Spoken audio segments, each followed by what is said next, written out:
রাতের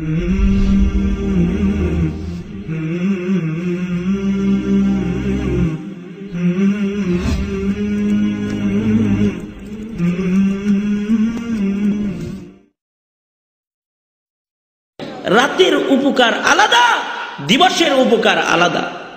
ঠিক তেমন নারী সৃষ্টির উপকার আলাদা, পুরুষ সৃষ্টির উপকার আলাদা। নারীর ফায়দা আলাদা, পুরুষের ফায়দা আলাদা। ইসলাম নারীর যে অধিকার দিয়েছে পৃথিবীর কোন জাতি সেই অধিকার দিতে পারে নাই। ইসলাম নারীদেরকে জিন্দা কবর দেওয়ার থেকে উঠেছেন, ঠিক কিনা জোরে কান? আমার নবী যেই জমানায় পৃথিবীতে আগমন করেছে, আমার মা বোনেরা শৈল, তোমাদেরকে জিন্দা কবর দেওয়া হতো। আমার রাসূল এসে তোমাদের সম্পর্কে ঘোষণা করেছেন, 3টা মেয়ে সন্তান জন্মগ্রহণ করলে তার মা বাবার জন্য আল্লাহর জান্নাত। সুবহানাল্লাহ, আস্তে কোন? 3টা হয় নাই, 2টা হয়েছে। রাসূল বলেন 2টার জন্য জান্নাত। একজন সাহাবী আয়েশা কো, হুজুর আমার হইছে 1টা। রাসূল কো 1টার জন্য জান্নাত। মেয়ে সন্তান জন্মগ্রহণ করলে জান্নাতের খুশখবরি দিয়ে রাসূল দাম বাড়াইছে না কমাইছে? এখন বাড়াইছে না কমাইছে? হ্যাঁ মুসলমান, আল্লাহর নবী রাস্তা দিয়ে হেঁটে যাচ্ছেন, এমন সময় একজন সাহাবী একটা মেয়ে ছোট বাচ্চাকে কোলে নিয়ে কপালের মধ্যে চুমা দিচ্ছেন। সাহাবীকে দেখে রাসূল ডাক দিয়ে বলেছেন, ও সাহাবী, তোমার মেয়ের জন্য কি তোমার মায়া লাগে? তুমি কি তাকে মহব্বত করো? তার কপালে চুমা দাও। সাহাবী চোখের পানি ছেড়ে দিয়ে বলেছেন, হুজুর আপনি রাহমাতুল লিল আলামিন। পৃথিবীতে আসার আগে আমার নিজ হাতে আমি 7টা মেয়ে সন্তানকে জিন্দা করেছি। ও নবী, আপনি রাহমাতুল লিল আলামিন, পৃথিবীতে এসে আমাদেরকে আপনি শিক্ষা দিয়েছেন মেয়ে কবর দেওয়ার জাতি নয়, মেয়ে কপালের মধ্যে চুমা দেওয়ার জাতি। ও মা বোনেরা, কি দিয়া রাসূলের ঋণ শোধ করবে? ইসলাম তোমাদেরকে অধিকার দিয়েছে, ইসলাম তোমাদেরকে সম্মান দিয়েছে, ইসলাম তোমাদেরকে উচ্চ আসনে উঠেছে। সেই ইতিহাস বলতে গেলে অনেক সময়ের দরকার। আমরা যারা পুরুষ, আমাদেরকে আল্লাহ পাক দুনিয়াতে তৈরি করেছেন, আর মহিলাকে আল্লাহ পাক জান্নাতে তৈরি করেছেন। মহিলাকে তৈরি করেছে কোথায়? জানা থাকলে বলবেন। আদম আলাইহিস সালামের লাশ তৈরি করেছিল কোন জায়গায়? দুনিয়ার মাটিতে তাইফের জমিনে আদম আলাইহিস সালামের লাশটাকে তৈরি করা হয়েছে। সেখানে আদম আলাইহিস সালামের লাশটাকে রুদ্রে দিয়া 40 দিন পর্যন্ত শুকানো হয়েছে। সেই জায়গা থেকে আদম আলাইহিস সালামের লাশটাকে জান্নাতে উঠায় নেওয়া হয়েছে। সেই জায়গায় নিয়ে 40 দিন পর্যন্ত রাখা হয়েছে। 40 দিন রাখার পরে সেই জায়গার মধ্যে লাশের মধ্যে রূহ দিয়েছেন। সেই রূহ দেওয়ার পরে যখন আদম আলাইহিস সালাম জিন্দা হয়ে উঠছেন, তারপরে জান্নাতের ভিতরে আদম আলাইহিস সালামের তেরা হাড্ডি কেটে চামড়ার ভিতর থেকে হাওয়া আলাইহিস সালামকে বের করেছেন। এবার বুঝে থাকলে বলুন, আদমকে তৈরি করছে কোথায়? হাওয়াকে তৈরি করছে কোথায়? ও আমার মা বোনেরা, হাওয়াকে জান্নাতে তৈরি করেছেন। তোমরা মা বোন, তোমাদেরকে তৈরি করেছেন জান্নাতে, আর আমাদেরকে তৈরি করেছেন দুনিয়াতে। আদম আলাইহিস সালামের লাশ 40 দিন পর্যন্ত রুদ্রে কেন শুকাইলেন? বুজুর্গানি দিন লেখছেন, আদম সেই পুরুষ জাতিকে আল্লাহ পাক রুদ্রে পুরাইয়েছেন, রুদ্রে দিয়া শুকাইয়েছেন। বস্তা টানতে হবে, রিক্সা টানতে হবে, ভ্যান গাড়ি টানতে হবে, নৌকা চালাইতে হবে, মাটি কাটতে হবে। চৈত্র মাসে রুদ্রে পুরে তুমি জমি জামাতে কাজ করতে হবে, দোকানদারি করা লাগবে, ব্যবসা বাণিজ্য করা লাগবে, মাথার গাম পায়ে ফেলে রুজি রোজগার করা লাগবে, রাষ্ট্র পরিচালনা করা লাগবে, সৈনিক হিসাবে তোমাকে কাজ করতে হবে। এই জন্য তোমাকে রুদ্রে পুরাইয়া শরীরটাকে শক্ত করে দিলাম। আর মহিলাদেরকে জান্নাতের ছায়াতে আরামের জায়গায় তৈরি করেছি। তারা আরামের জায়গায় পর্দার ভিতরে থাকবে, তাদের কোনো কষ্ট নাই। আল্লাহ পাক তোমাদেরকে জান্নাতে তৈরি করে তোমাদের সম্মান আর ইজ্জত কোথায় উঠাইয়া দিয়েছেন, তোমরা সেটা চিন্তা করলা না। ও আমার মা জাতি, ভালো করে শুনে রাখো, আমরা পুরুষ যখন বিয়ে করি, তোমাকে বিয়ে করলে মোহর আদায় করে বিয়ে করতে হয়, মোহর দিয়ে বিয়ে করতে হয়। তুমি যখন কোন পুরুষের কাছে বিয়ে বসো, তুমি কয় টাকা দিয়ে বসো? আপনারাও ঘুমাইছো? আপনারা আমার সাথে কিছু কইবেন? একজন পুরুষ, মুসলমান, আমাকে আপনারা মাফ করবেন, মা বোনদের কাছেও মাফ চাই, আপনারাও মাফ করবেন। আপনি একজন যুবতী আর একজন যুবকের কাছে বিয়ে বসলেন, যেই যুবকের কাছে আপনি বিয়ে বসেছেন সেই যুবক যেমন আপনার দ্বারা আনন্দিত হবে, আপনি যুবতী হিসাবে যুবককে পায়ে আনন্দিত হবেন, আপনি যুবতী হিসাবে তার দ্বারা আনন্দ ভোগ করবেন, যুবক আপনার দ্বারা আনন্দ ভোগ করবে। আনন্দের দিক দিয়া, সব দিক থেকে, আরাম আয়েশের দিক দিয়া আপনি যেমন সমান, সেও সেমন সমান। উভয় একজন আরেকজনের দ্বারা আরাম ভোগ করে। তাইলে পুরুষ আপনার দ্বারা আরাম ভোগ করতে গেলে আপনাকে মোহর দিয়া করা লাগবে। আর আপনি যে তার দ্বারা আনন্দ ভোগ করবেন, আপনি কি দিয়া করবেন? সেই প্রশ্নের জবাব আজকে বুদ্ধিজীবীদের কাছে চাই। এই দেশের কোন বুদ্ধিজীবী সেই জবাব দিতে পারবে না। পরিষ্কার ভাষায় বলে যাচ্ছি, ভালো করে মনে রাখেন। এই বৈষম্য কেন? কারণটা কি? আমি তাকে বুক করব, তাকে আমার টাকা দিয়ে বুক করা লাগবে। আর আমাকে যে বুক করবে সে টাকা দিতে হবে না, উল্টা তাকে দিয়া বুক করা লাগবে। কি কারণ? কি কারণ? বুঝলেন না মা বোনেরা? তোমাদেরকে আল্লাহ পাক কি সম্মান দিয়েছে। তুমি আরাম বুক করবে, তোমার কোনো পয়সা লাগবে না। তোমার দ্বারা কেউ আরাম বুক করতে হলে তার পয়সা দিয়া করা লাগবে। কি কারণ? চিনলা না আল্লাহ রে? চিনলা না? আল্লাহ পাক কেন সেই কাজটা করেছেন? তোমার জন্য আল্লাহ পাক পুরুষের কাছ থেকে আগেই পিস ডিপোজিট করে রেখেছেন। তোমার জন্য সেটা পিস ডিপোজিট। তোমার বাবা সেটার মালিক নয়, তোমার মা সেটার মালিক নয়, তোমার ভাই বোন সেটার মালিক নয়, এমনকি তোমার কেউ সেটার মালিক নয়। মোহরের টাকার মালিক সম্পন্ন তুমি। সেই টাকা যদি তুমি ব্যবসায় লাগায় রাখো, সেই ব্যবসার দ্বারা তোমার যে লাভ হবে, সেই লাভের মালিকও তুমি। তোমাকে আল্লাহ পাক পিস ডিপোজিট হিসাবে সেটা লাগিয়ে দিয়েছেন। কি জন্য লাগিয়ে দিয়েছেন? তোমার যদি স্বামী ইন্তেকাল করে, স্বামী যদি দুনিয়াতে না থাকে, তোমার জন্য আইন হলো ইদ্যত পার করে বিবাহ শাদী বসতে হবে। আর স্বামী, তুমি যদি মারা যাও, তোমার স্বামী সাথে সাথে বিবাহ করতে পারে। এখন তোমার স্বামী মারা যাওয়ার পরে তোমার যদি ভরণ পোষণের দায়িত্ব নেওয়ার মতো কেউ না থাকে, তুমি কোথায় মাথা গুজাবে? এই জন্য আল্লাহ পাক বিয়ের সময় পিস ডিপোজিট হিসাবে তোমার জন্য মোহর লাগাইয়া দিয়েছেন। চিনলানা আল্লাহ কি বিধান কায়েম করেছে? চিনলানা রাসূল তোমাকে কি দিয়েছেন?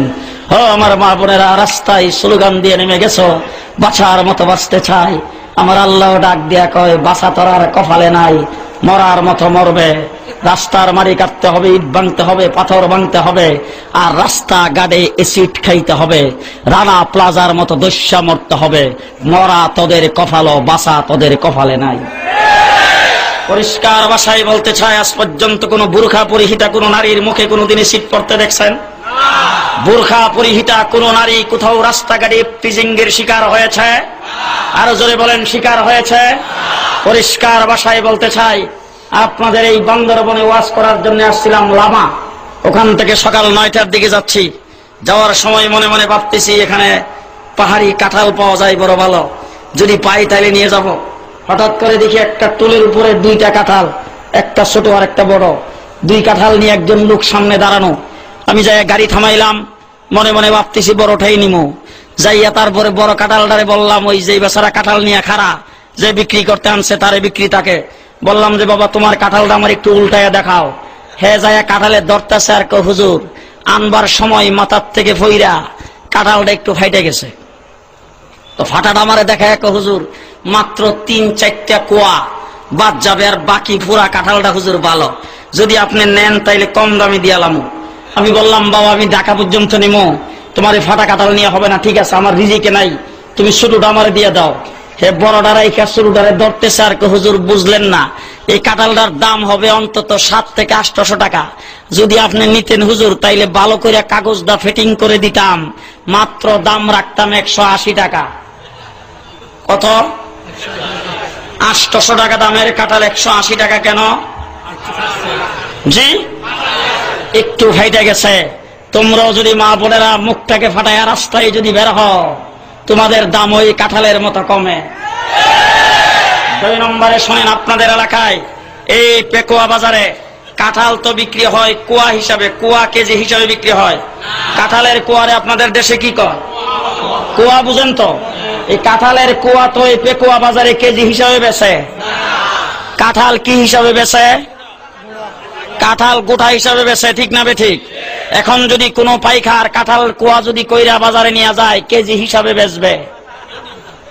কেডা কেডা কিনবেন? যারা দাঁড়ায় রয়েছেন আপনারা কিনবেন বোধহয়। জি, কলা সুল্লা বাজারে নিয়ে গেছে, যারা কিনা নিব তাদের সুবিধার্থে, কারণ সিল্লা খাইতে দিব, অটোমেটিক মুখে দিয়ে দিব। কলা সিল্লা বাজারে নিয়ে গেছে, কত করে কিনবেন জোরে কন? এবার শোনেন, আমার কাছে ওই কলা সিল্লা নিয়ে গেছে আর কাঁঠালের কুয়া করে নিয়ে গেছে, নিয়ে বইছে বাজারের সাইডে, এই সাইডে বইছে বিক্রি করার জন্য। এখন আপনারা যারা কাস্টমার, আপনারা ওই সাইডে কুয়া আর ওই ছোলা কলা দেখা ছোলা কাঁঠাল আর ছোলা কলা কোন পাশে, কাস্টমার যা কোন পাশে দিয়া, মুখের মধ্যে রুমাল দিয়ে ওই পাশে দিয়া চলে যায়, ঠিক না বেঠিক? ও আমার মা বোনেরা, ভালো করে শুনে রাখো, অর্ধলঙ্গ হইয়া যখন তোমরাও ছোলা কলার মতো রাস্তায় বের হও, ভালো মানুষ তোমাদের দিকে তাকায় না, এক সাইডে দিয়া দেখলে আরেক সাইডে দিয়া চলে যায়, ঠিক কিনা জোরে কন? এবার ওই সারাদিন রাস্তার কিনারে লইয়া বসা, সন্ধ্যা হয়ে গেছে, বিক্রি করতে পারে নাই, এখন এটা নিয়ে গেছে রাস্তার কিনারে খালের তলায় ভালো ফেলবে। ফালাইতে যখন নিয়ে গেছে, আশেপাশের বাড়িওয়ালার দোকানদাররা আইসা লাঠি নিয়ে ডাক দিয়া বাইরে কোথায় ফেলামো, কই ফালাইতে আনছ, এইখানে ফালাইয়া রাখবে, 1 মাস পর্যন্ত দুর্গন্ধ থাকবে, জলদি সরা। হ্যাঁ, এখন মাথায় লইয়া ঘুরতেছে। যাদের পরামর্শে সিল ছিল, এবার ওই বুদ্ধিজীবীদের সঙ্গে যায় পরামর্শ করে, সারাদিন গুল্লাম, বিক্রিও হইল না, ফালাইতেও কোথাও পারতেছি না, এখন কি করব?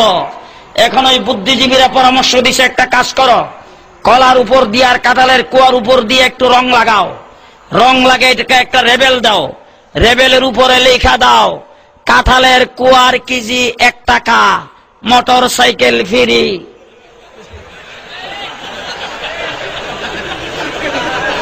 কলার দাম 1.5 টাকা খালি, টেলিভিশন ফ্রি।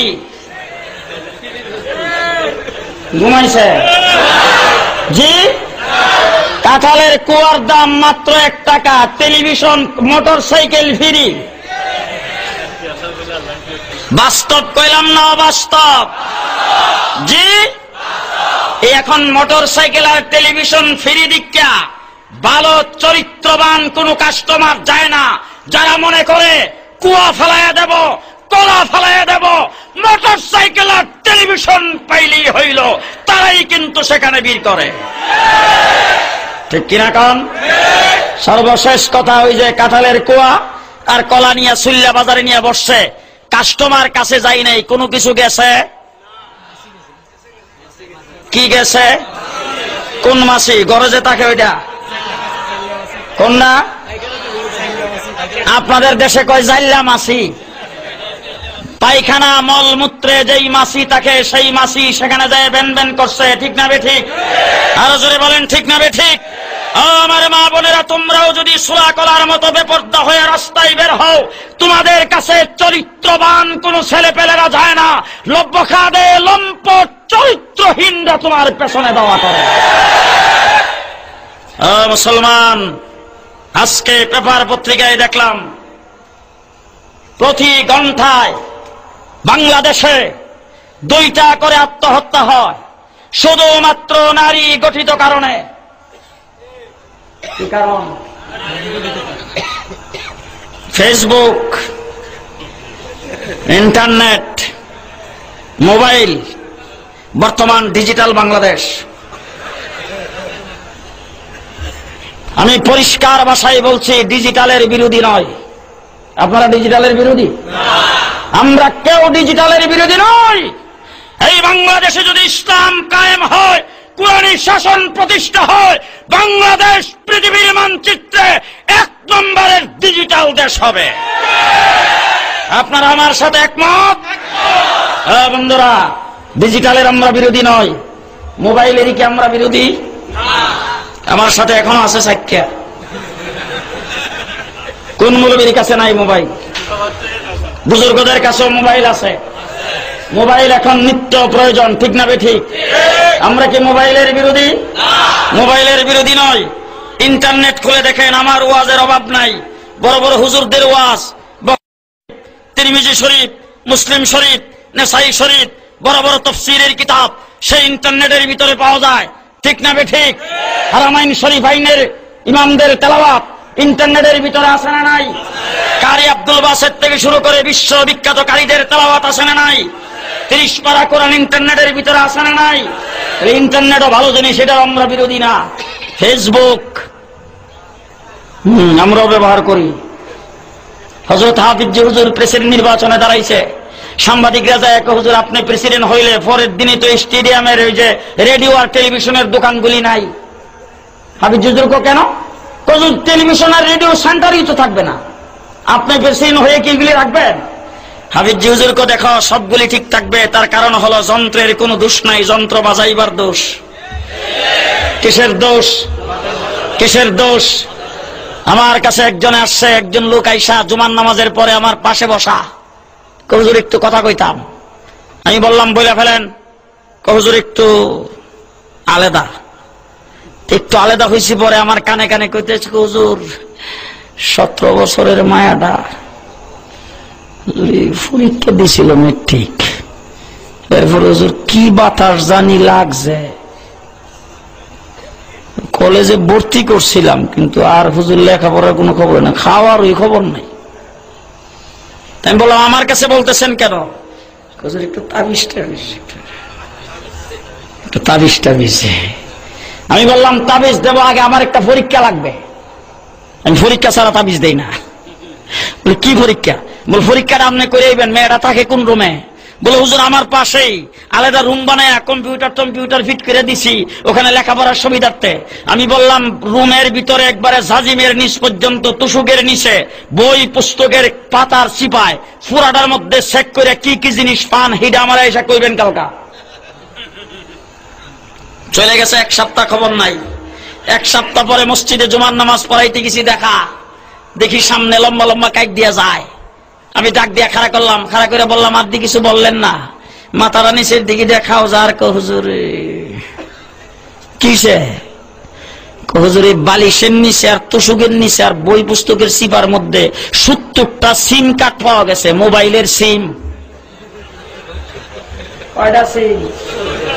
জি। আমি বললাম তাবিজ লাগবে তো,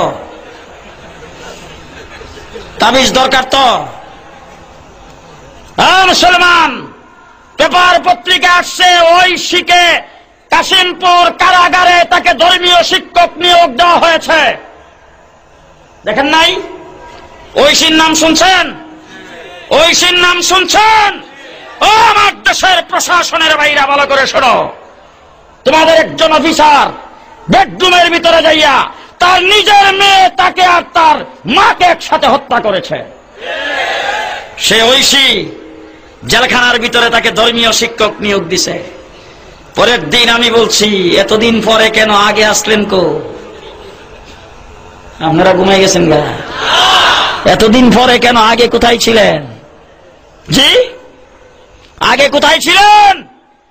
পরিষ্কার ভাষায় বলছি, যদি বাংলাদেশে কিন্ডারগার্টেন থেকে, কেজি থেকে, প্রাইমারি থেকে যদি ধর্মীয় শিক্ষা বাধ্যতামূলক হতো, ঐশীর মতো কুলাঙ্গার মেয়ে কোন মায়ের করে জন্ম হতো না। ঠিক কিনা জোরে কান? সর্বশেষ কথা, ঢাকা থেকে রওনা হয়েছে একটা গাড়ি দিয়া, চট্টগ্রাম থেকে একটা গাড়ি নিয়ে আসছি। আপনাদের এলাকায় অনেক লোকজন আছে না, বলে গাড়ি খুব হাইফাই আছে না? কোটি টাকা মূল্যের গাড়ি আছে কিনা? গাড়িটা একবারে খুব বেশি দামের গাড়ি, কোটি টাকা মূল্য। এই একটা চাক্কা বিক্রি করলে আমার গাড়িটার পুরাটার দাম হবে না, এত দামি চাক্কা। চাক্কা চিনেন তো? ইঞ্জিনটাও খুব ভালো, ড্রাইভার যে একটা 40 বছরের অভিজ্ঞ। এরপরে ভিতরের ডেকোরেশনটা খুব সাংঘাতিক, রং ডাজে, রাস্তা দিয়ে গেলে মানুষ খালি তাকাই থাকে। ভিতরে এসি একবারে শীতল করে ফেলায়, ভিতরে বসলি ঘুমাই সাজায়, এরকম খুব ভালো গাড়ি। ওই গাড়ি দিয়ে চিটাগাং থেকে রওনা হয়েছে, সবকিছু ঠিক, ব্রেক নাই। ব্রেক নাই, ব্রেক কি নাই? আরো জোরে কি নাই? চিটাগাং থেকে রওনা হয়ে যাইব কক্সবাজার। কক্সবাজার যাইব না কবরের বাজার? হ্যাঁ, কারণ কি? ইঞ্জিন খারাপ, রং খারাপ, ড্রাইভার খারাপ, চাক্কা পাঞ্চার, কি নাই? আরো জোরে, আরো জোরে। মুসলমান, শেষ কথা বলে যাচ্ছি, মানলে মানেন, আপনাদের কপাল। না মানলে আমার কোনো দায়িত্ব নাই। যদি এই দেশে ফেসবুক, ইন্টারনেট আর সেই যদি ডিজিটালের যুগে চরিত্রকে যদি ধরে রাখতে চান, ধর্মীয় শিক্ষার ব্রেক ছাড়া বিকল্প নাই। ঠিক কিনা জোরে কান? আপনি আমার ছেলে মেয়েদেরকে ধর্মীয় শিক্ষার ব্রেক লাগান, ব্রেক লাগান, ব্রেক লাগান যদি বাঁচতে চান। নতুবা পারিবারিক বন্ধন থাকবে না, সামাজিক বন্ধন থাকবে না। মা ছেলে মেয়ে, মেয়ে মাকে মানবে না, ছেলে বাবাকে মানবে না, ছোট ভাই বড় ভাইকে মানবে না, সমাজ ধ্বংস হয়ে যাবে। ঠিক কিনা জোরে কান? আরো জোরে কান, ঠিক না ঠিক? নারীর কাজ আলাদা, পুরুষের কাজ আলাদা, রাত্রির কাজ আলাদা, দিনের আলোর কাজ আলাদা। দিনে যে আলো দেয় এটার কাজ আলাদা, দুইটার কাজ এক জায়গায় করা যাবে না। পুরুষের কাজ মহিলা দেওয়া হবে না, রাত্রির কাজ দিন দেওয়া হবে না, দিনের কাজ রাত্রে হবে না, মহিলার কাজ পুরুষ দেওয়া হবে না, পুরুষের কাজ মহিলা দেওয়া হবে না। মহিলারা তো আপনি ইমামতিতে লাগাই দেন যে মসজিদে ইমামতি করুক, হঠাৎ করে ঋতুস্রাব চালু হয়ে গেলে পরে মসজিদ নাপাক হয়ে যাবে।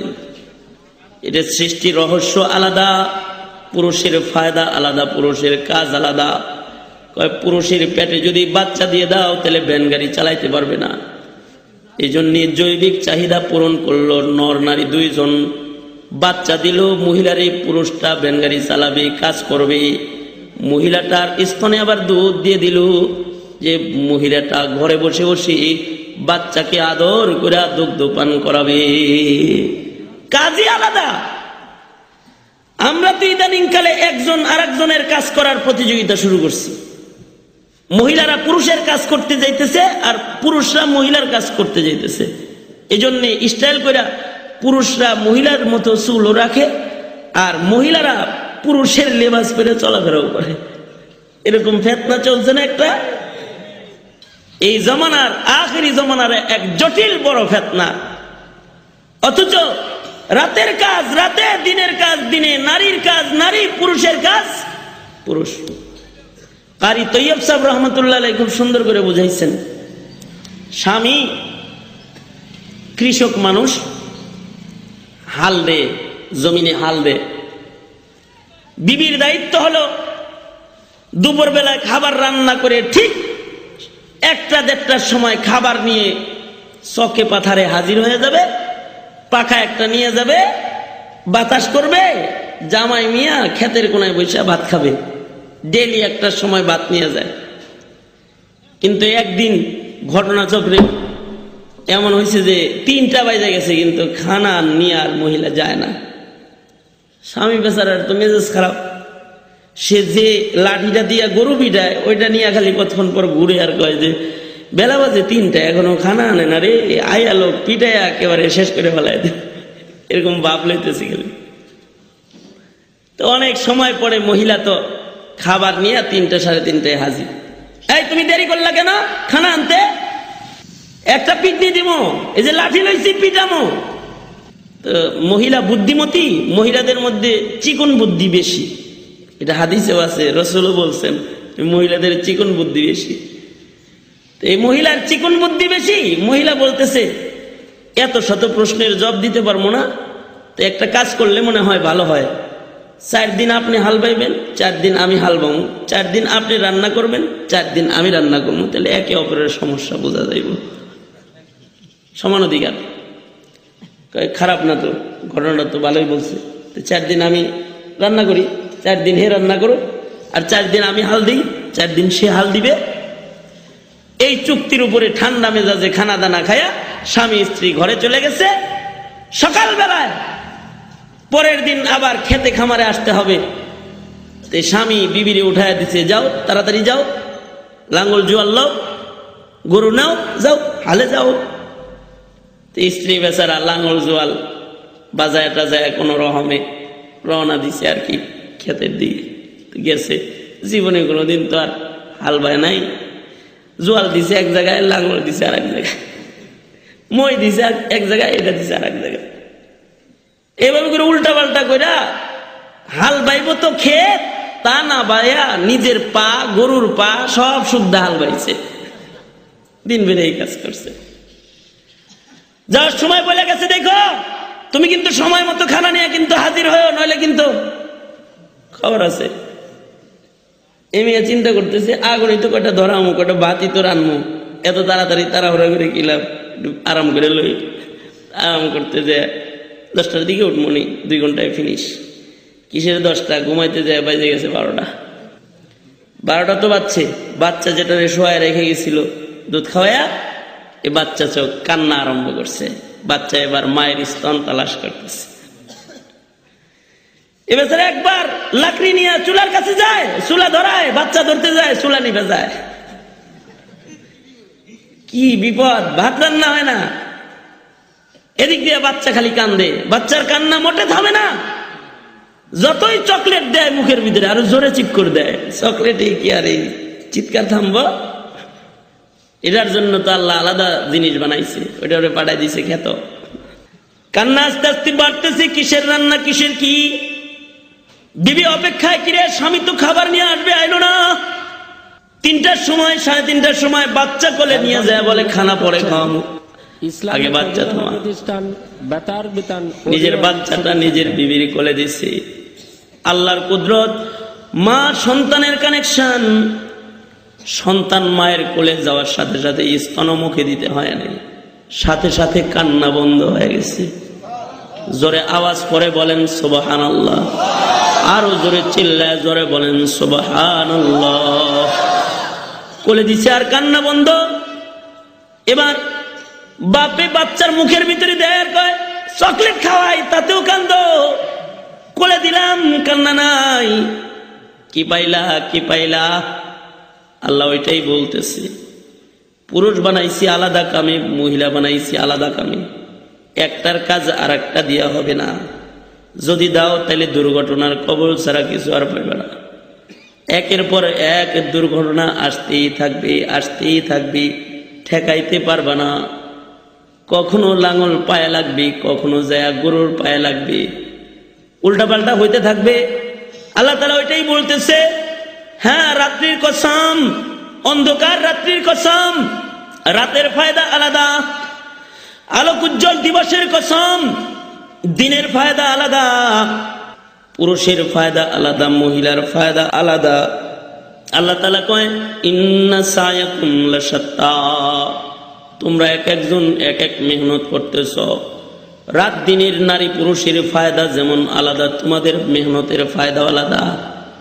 কেউ যায় নামাজে দাঁড়ায় মেহনত করতেছ, ফায়দা আলাদা, জান্নাতের চাবি দিব। কেউ গুনার কাজে দাঁড়ায় রয়েছ, পাগুলা জাহান্নামে দিমু। কেউ তাহাজ্জুদে দাঁড়ায় মেহনত করতেছ, মাকামে মাহমুদ ওয়ালা পয়গম্বরের শাফাআত দিমু। সুবহানাল্লাহ বলেন। কেউ জিকির করতেছ, জান্নাত দিমু।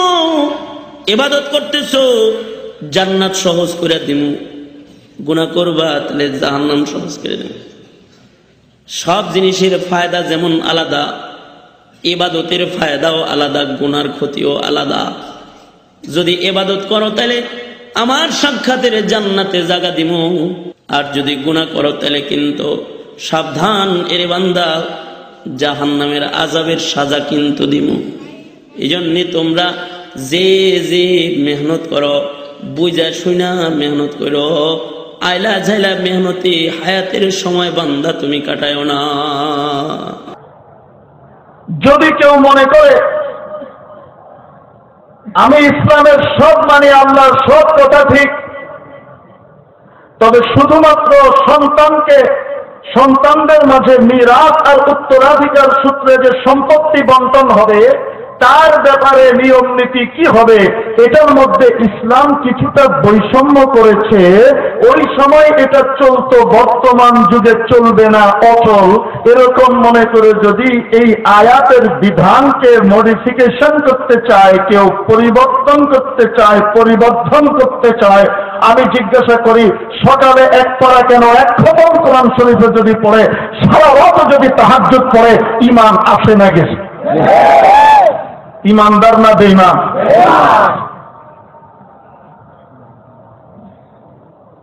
আপনারা মনে করবেন আমি সরকারকে বলতেছি, জি না।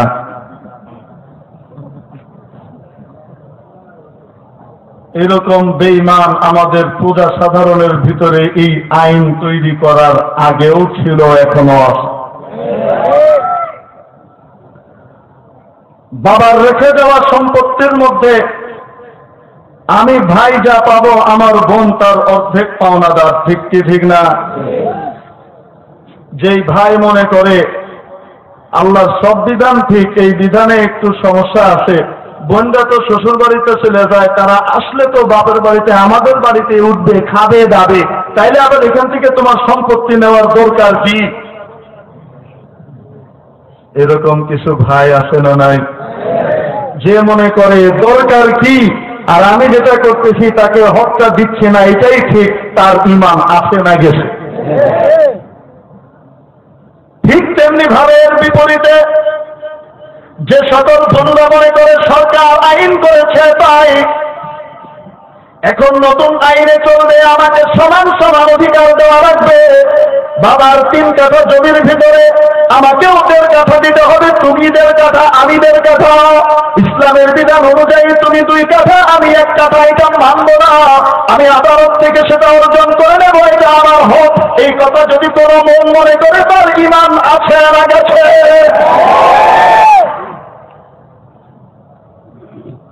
আমাদের সমাজে এই 2 রকমেরই ইফরাত তাফরিত আছে না নাই?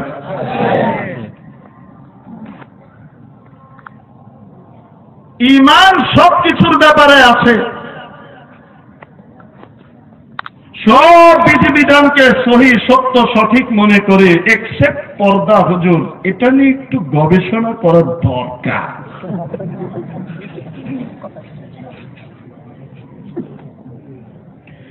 হুজুর, নারীদেরকে বাড়িতে বন্দি করে রাখার যে নিয়মটা, মানে ফতোয়াটা আপনারা দিচ্ছেন,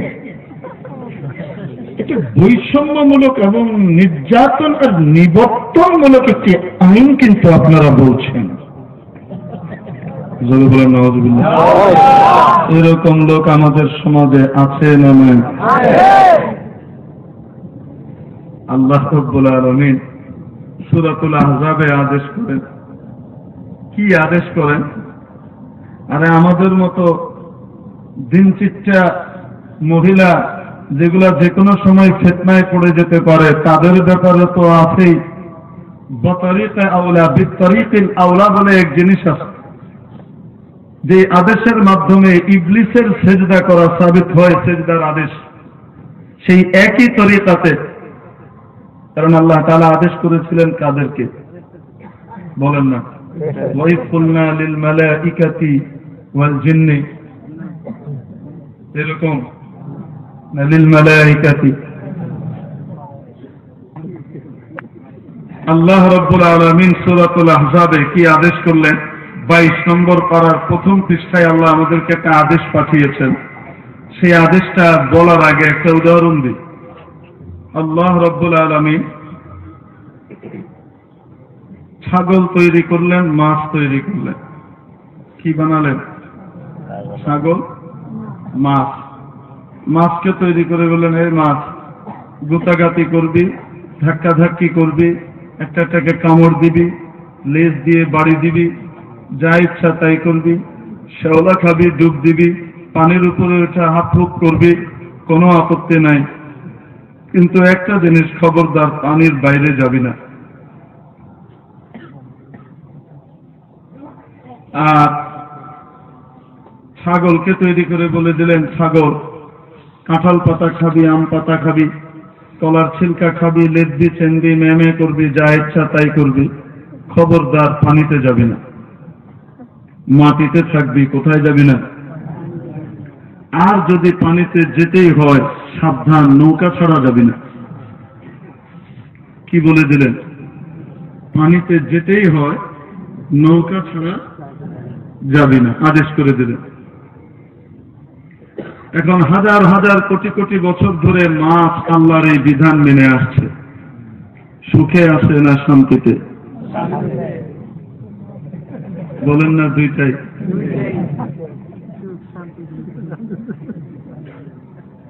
শান্তিতে আছে না অশান্তিতে? এখন আবার দুইটাই গেল।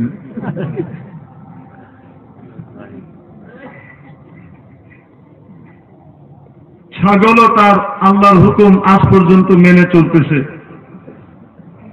এই ছাগল আল্লাহর হুকুম এই পরিমাণ মানা মানে, আপনারা 3 জন মিলে যদি ছাগলকে পানিতে নামাইতে চান টেনে, তো তাহলে ছাগল আপনার আদেশ না মেনে সকলের আদেশ বাদ দিয়ে আল্লাহর আদেশ মানার ক্ষেত্রে এত মজবুত তাকওয়া ইখতিয়ার করে যে আপনি তাকে টেনে পানিতে নামাইতে পারবেন না, সে তার খুর দিয়ে লাঙলের কাজ করে দেবে, তারপরেও নামাতে পারবেন না। ঠিক কি ঠিক না? হঠাৎ কিছুদিন পরে ডিজিটাল আমলের ডিজিটাল মাস আসলো। ডিজিটাল শিক্ষা, ডিজিটাল চেতনা ধারণ করে এখন বলে আমি ডিজিটাল চেতনাধারী একজন মাছ, সাগরের বড় তিমি, আমি এত বড়, আমাকে করে রাখা হয়েছে এই পানিতে বন্দী, আমি এখন মৎস্য স্বাধীনতার দাবি নিয়ে পথে নামতে চাই। মাটিতে ট্যাঙ্ক আবিষ্কার হয়েছে, মিসাইল আবিষ্কার হয়েছে, ঘড়ি আবিষ্কার হয়েছে, মাটির মধ্যে আরো কত রকমের প্লেন ইত্যাদি আবিষ্কৃত হয়েছে, আমাদেরকে দেখা থেকে বঞ্চিত করা হচ্ছে। এখন আমরা স্বাধীনতা নিব এবং আমরা ওইটা দেখতে যাব। এই দেখার নিয়তে যদি কোনো ডিজিটাল মাছ পানি থেকে বাহির হয়, তাহলে বাঁচবে না মরবে? শান্তিতে মরবে না অশান্তির সাথে মরবে? পানিতে থাকলেও কিন্তু কোনো না কোনো দিন মরত, কিন্তু শান্তিতে মরত। এখন জমিনে মরবে, সময়ের আগে মরবে এবং অশান্তিতে ছটফট করতে করতে মরবে। ঠিক কি ঠিক না? ঠিক এমনি ভাবে ছাগল এতদিন পর্যন্ত আমল করে এসেছে, হঠাৎ যুগের বাতাস পেয়ে এক ছাগল ডিজিটাল হয়ে গেল। এই ডিজিটাল ছাগল এখন বলতেছে পৃথিবীর 4 ভাগের 3 ভাগ পানি আর 1 ভাগ হলো মাটি, অতএব এখন আমাকে শুধু 1 ভাগের মধ্যে বন্দী থাকলে চলবে না, আমাকে তো অনেক কিছু দেখতে হবে। আমাকে সকল ছাগলকে মাছকে ধাক্কিয়ে তারপরে আমাকে চলে যেতে হবে পানিতে, কারণ পানিতে সাবমেরিন আছে, সাবমেরিন কেবল আছে, পানির তলে আরো কত কিছু শহর তৈরি হয়েছে, ফ্রান্স থেকে নিয়ে ব্রিটেন পর্যন্ত লম্বা ট্রেনের রাস্তা তৈরি হয়েছে, আরো মালদ্বীপের ভিতরে সাগরের নিচে হোটেল তৈরি হয়েছে। এগুলো এখন আমাকে দেখতে হবে। আমি ডিজিটাল যুগের ডিজিটাল ছাগল, অতএব আমি মোল্লাদের আল্লাহর কথায় এখন আর চলব না। এখন আমি ছাগল স্বাধীনতার বুলি ধারণ করে পানিতে নামবো। আল্লাহ বলেছিলেন পানিতে যদি নামতেই হয়, বাধ্য হইতেই হয় কোনো কারণে, তাহলে পরে, কারণ তোকে বাঘ তাড়া দিচ্ছে, এখন তোকে নামতেই হবে পানিতে। এমন কোন সমস্যা যদি দেখা দেয়, তাহলে পরে শুধু পানিতে নামিস না, নৌকা সহ নামিস। ঠিক কি ঠিক না? নৌকা তো নাই, ডিজিটাল যুগে লাইফ জ্যাকেট হইলেও চলবে, পুইরে নামতে পারিস কোনো কারণে, যদি লাইফ জ্যাকেট ছাড়া নিচে নামিস না। এই কথা বলে দিলেন। এখন ছাগল বলে আদি যুগের সেই পুরাণ কথায় কি আর আমি চলবো নাকি? আমি মহাশিক্ষিত, ঢাকা ইউনিভার্সিটি থেকে পিএইচডি করেছি, হার্ভার্ড এবং বিশ্বের অন্যতম শ্রেষ্ঠ বিদ্যাপীঠ ক্যামব্রিজ এবং অক্সফোর্ড থেকে আমি সর্বোচ্চ ডিগ্রি নিয়েছি, এবং আমাকে ছাগল কুলের ভিতরে নোবেল প্রাইজ দিয়ে ধন্য করা হয়েছে। আমি প্রথম ছাগল যাকে এরকম বিরাট এক নোবেল প্রাইজ দেওয়া হয়েছে। এখন আমি এই বন্ধন আর মানব না, বন্দি সীমার মধ্যে থাকবো না। এখন আমাকে পানিতে যেতে হবে, পৃথিবীর বিভিন্ন আবিষ্কার দেখা লাগবে, সেখানে আমাকে উন্নয়নের, পানির উন্নয়নের অগ্রযাত্রায় আমার ভূমিকা থাকতে হবে।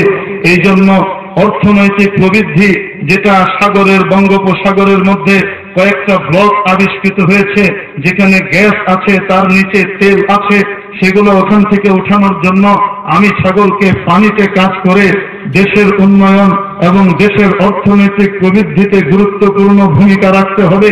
এই উন্নয়নের অগ্রযাত্রার দাবি নিয়ে যদি এই ডিজিটাল ছাগল পানিতে নামে আর লাইফ জ্যাকেট ছাড়া নামে, জিজ্ঞাসা করি বাঁচবে না মরবে? এমন মরা মরবে, ব্যায়ামে করারও সুযোগ পাবে। শান্তিতে মরবে না অশান্তিতে মরবে? আল্লাহ রাব্বুল আলামিন কোরআনে কারীমে আমাদেরকে জানিয়ে দিলেন যে আমি নারী পুরুষ দুটি প্রজাতি একই বাপ মা থেকে সৃষ্টি করেছি। নারীর আকার প্রকার, নারীর গঠন প্রকৃতি পুরুষের গঠন প্রকৃতির থেকে ভিন্ন দিয়েছি, কারণ দুইজনের কর্মক্ষেত্র ভিন্ন ভিন্ন, ঠিক কি ঠিক না? পুরুষের কর্মক্ষেত্র নির্ধারণ করে দিয়েছি বাড়ির বাইরে, খেটে খুটে কামলাগিরি করে যত রকমের কষ্টই হোক না কেন কামাই করে এনে তোমার বাড়ির মেয়েটির মুখে খাবার তুলে দিবে। তোমার কাজ বাইরেও সুযোগ থাকলে ভিতরেও কিছু করবে। আর নারীর জন্য জায়গা নির্ধারণ করে দিলেন বাড়ির ভিতরে, বাড়ির বাইরে নয়। এই নির্ধারণ করেছেন কে? মোল্লা না আল্লাহ? আরো জোরে বলেন, মোল্লা না আল্লাহ? হুজুর আল্লাহ কই কইছে? আপনারা না ফতোয়া দিতেছেন, আপনারাই ফতোয়া দেন। আল্লাহ কই কইছে? রব্বুল আলামিন 22 নম্বর পারার প্রথম পৃষ্ঠায় বলেন, তাকিয়ে দেখেন, ওয়াকারনা ফি বুয়ুতিকুন্না, ও নারীরা তোমরা তোমাদের বাড়ির মধ্যে অবস্থান করো। ফি বুয়ুতিকুন্না ওয়া ফি খারিজিহা, এরকম আছে নাকি? কি বলছেন? ওয়াকারনা ফি বুয়ুতিকুন্না, তোমরা তোমাদের বাড়ির মধ্যে অবস্থান করো, বাইরে যেও না। যদি কোনো কারণে তোমার বাইরে যেতে হয়, তোমার আয় রোজগার করার মতো কেউ নাই, তোমার বাবাও নাই, ভাইও নাই, স্বামীও নাই, ছেলেও নাই, কেউ নাই যে ব্যক্তি ইসলামী শরীয়ত অনুযায়ী তোমার দেখাশোনা করবে। আর ইসলামী কোন সরকারও নাই যে সরকারের কাছে কোরআনের সুন্নাহর বুঝ আসে, যে ইসলামী বিধান অনুযায়ী রাষ্ট্রনীতি আর সমাজ ব্যবস্থা অনুযায়ী কোন নারীর যদি কোনো অভিভাবক, পুরুষ অভিভাবক না থাকে, তার যাবতীয় খরচাপাতি, তার যাবতীয় চলাফেরার সমস্ত প্রয়োজন পুরো করার ভাতা দেওয়ার দায়িত্ব সরকারের, ঠিক কি ঠিক না? যদি সরকার থেকেও কোন নারীর কপালে ওই সরকার না থাকে, তাহলে হুজুর কি করব? বাড়িতে বসে কি না খেয়ে মারা যাব নাকি? ইসলাম বলে মোটেও না, বাইরে যেতে পারো। আয় রোজগারের জন্য প্রয়োজনের ক্ষেত্রে বাইরে যাওয়ার অনুমতি নাই না? আছে সবার, সবার নাকি? লাখে এক দুইজন, ঠিক কি ঠিক না? এখন চেষ্টা চলতেছে 1 লাখ যদি পুরুষ হয় তো 2 লাখ মহিলা। 1 লাখ পুরুষ হলে কয় লাখ কামো কাজে? 2 লাখ মহিলা। তার মানে বোঝা গেল মহিলা 2টা মিলে যে একটা, এটা এরাও স্বীকার করে,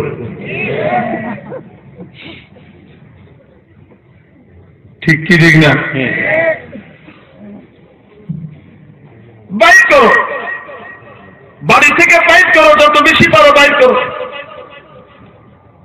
এই বাহির করার ভিতরে সাফল্য আর কামিয়াবি আমাদেরকে দেখানো হইতেছে। আল্লাহ বললেন বাড়ির ভিতরে থাকো, ও নারীরা বাইরে যেও না। ডাক্তার দেখাইতে হবে হুজুর, ডাক্তার, মহিলা ডাক্তার তো আসতে পারবে না। অসুস্থ হয়ে কি মারা যাব নাকি? মুফতি সাহেব ফতোয়া দিবেন, মোটেও না, বাইরে যাও স্বামী সহকারে বা অন্য কারোর সাথে, যার সাথে যাওয়ার বিধান আছে। ডাক্তারের কাছে যাওয়া যাবে? যাবে না? না যাবে? যাবে। তাহলে প্রয়োজনে যদি বাইরে যেতে হয় তাহলে লা তাবাররাজনা তাবাররুজাল জাহিলিয়াতিল উলা,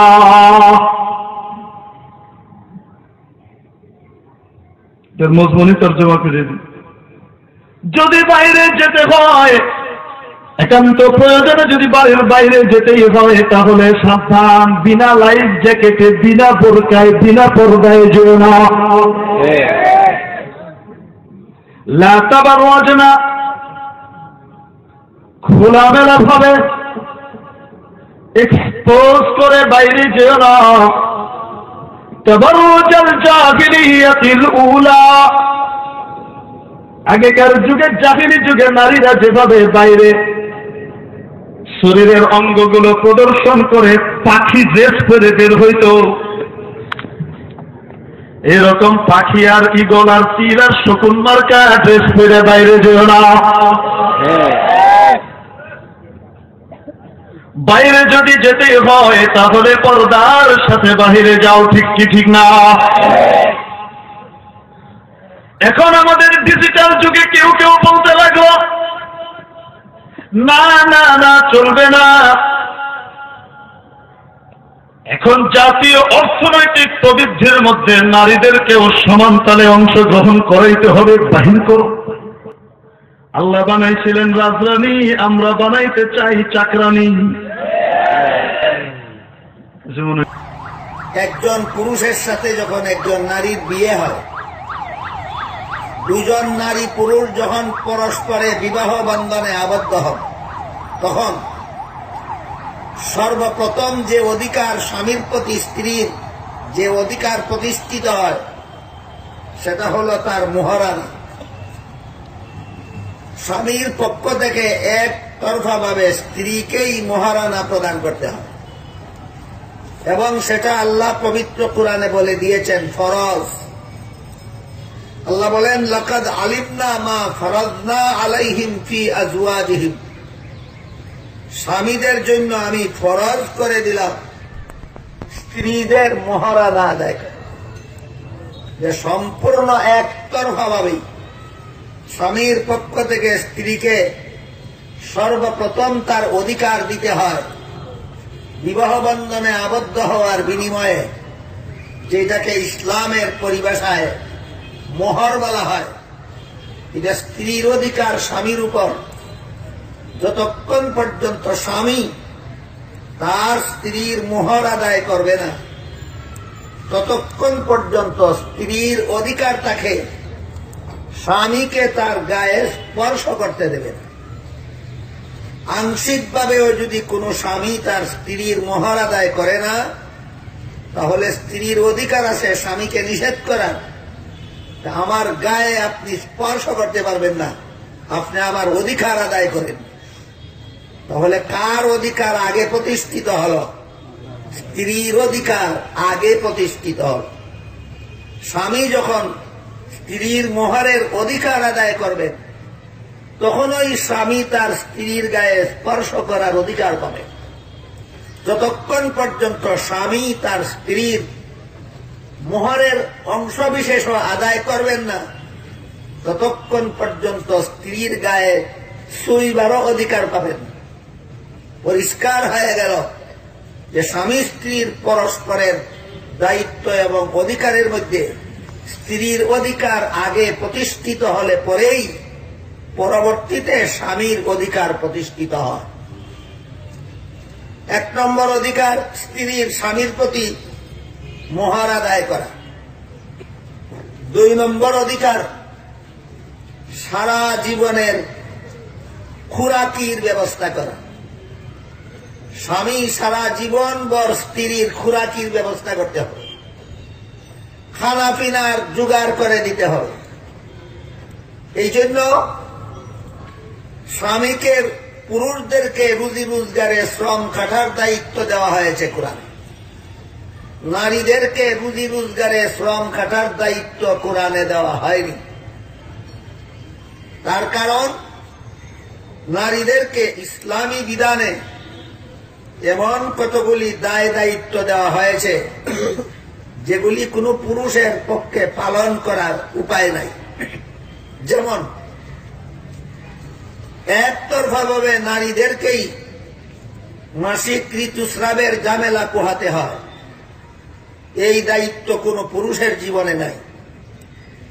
প্রত্যেকটা সন্তান নারীর গর্ভেই ধারণ করতে হয়, কোনো পুরুষের এই দায়িত্ব নাই। প্রতিটি সন্তানের প্রসব কষ্ট একতরফাভাবে নারীকেই সহ্য করতে হয়, এই দায়িত্ব কোনো পুরুষের নাই। প্রতিটি সন্তানকে লালন পালনের কষ্ট একতরফাভাবে নারীকেই সহ্য করতে হয়, এই দায়িত্ব কোনো পুরুষের নাই। সুতরাং এতগুলি দায়িত্ব যে একতরফা ভাবে নারীদেরকে দেওয়া হলো, এর ভিতর দিয়া নারীদের উপার্জনে শ্রম খাটার সময় কোথায়, সুযোগ কোথায়? এই জন্য এত সব দায়িত্ব যেহেতু সৃষ্টিগতভাবে আল্লাহর পক্ষ থেকে শুধুমাত্র নারীদেরকে দেওয়া হয়েছে, তাই উপার্জনে শ্রম খাটার দায়িত্ব একতরফাভাবে পুরুষকেই দেওয়া হয়েছে। এজন্য স্বামী স্ত্রীর পারস্পরিক অধিকারের মধ্যে স্বামীর প্রতি স্ত্রীর 2 নম্বর অধিকার, স্ত্রী শুধু উপার্জন করবে না, স্বামী শুধু উপার্জন করবে, আর স্ত্রী পাবে স্বামীর উপার্জনে বুক দখলের অধিকার।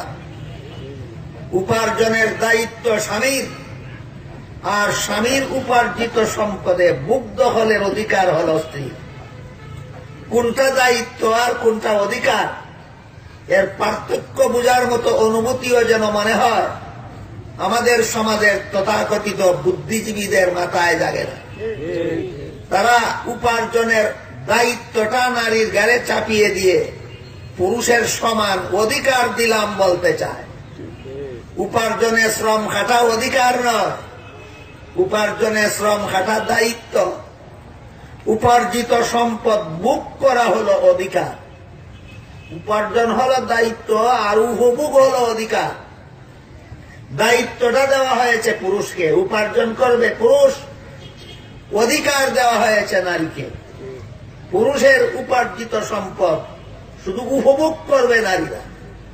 যতদিন পর্যন্ত একটা নারীর বিয়ে না হয় ততদিন পর্যন্ত তার বাবা শুধু উপার্জন করবে, আর মেয়ে শুধু বাবার উপার্জিত সম্পদ উপভোগ করবে।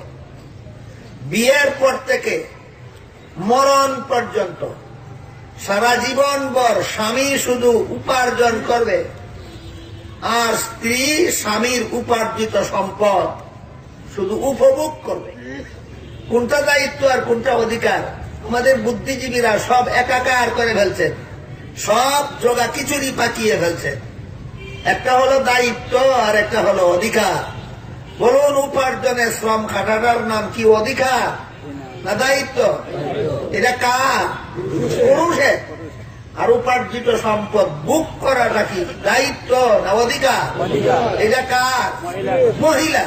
সুতরাং সারা জীবন ভর উপার্জনের দায়িত্ব ইসলামের বিধান মতে পুরুষের উপর অর্পিত, আর পুরুষের উপার্জিত সম্পদে বুক দখলের অধিকার নারীর জন্য প্রতিষ্ঠিত।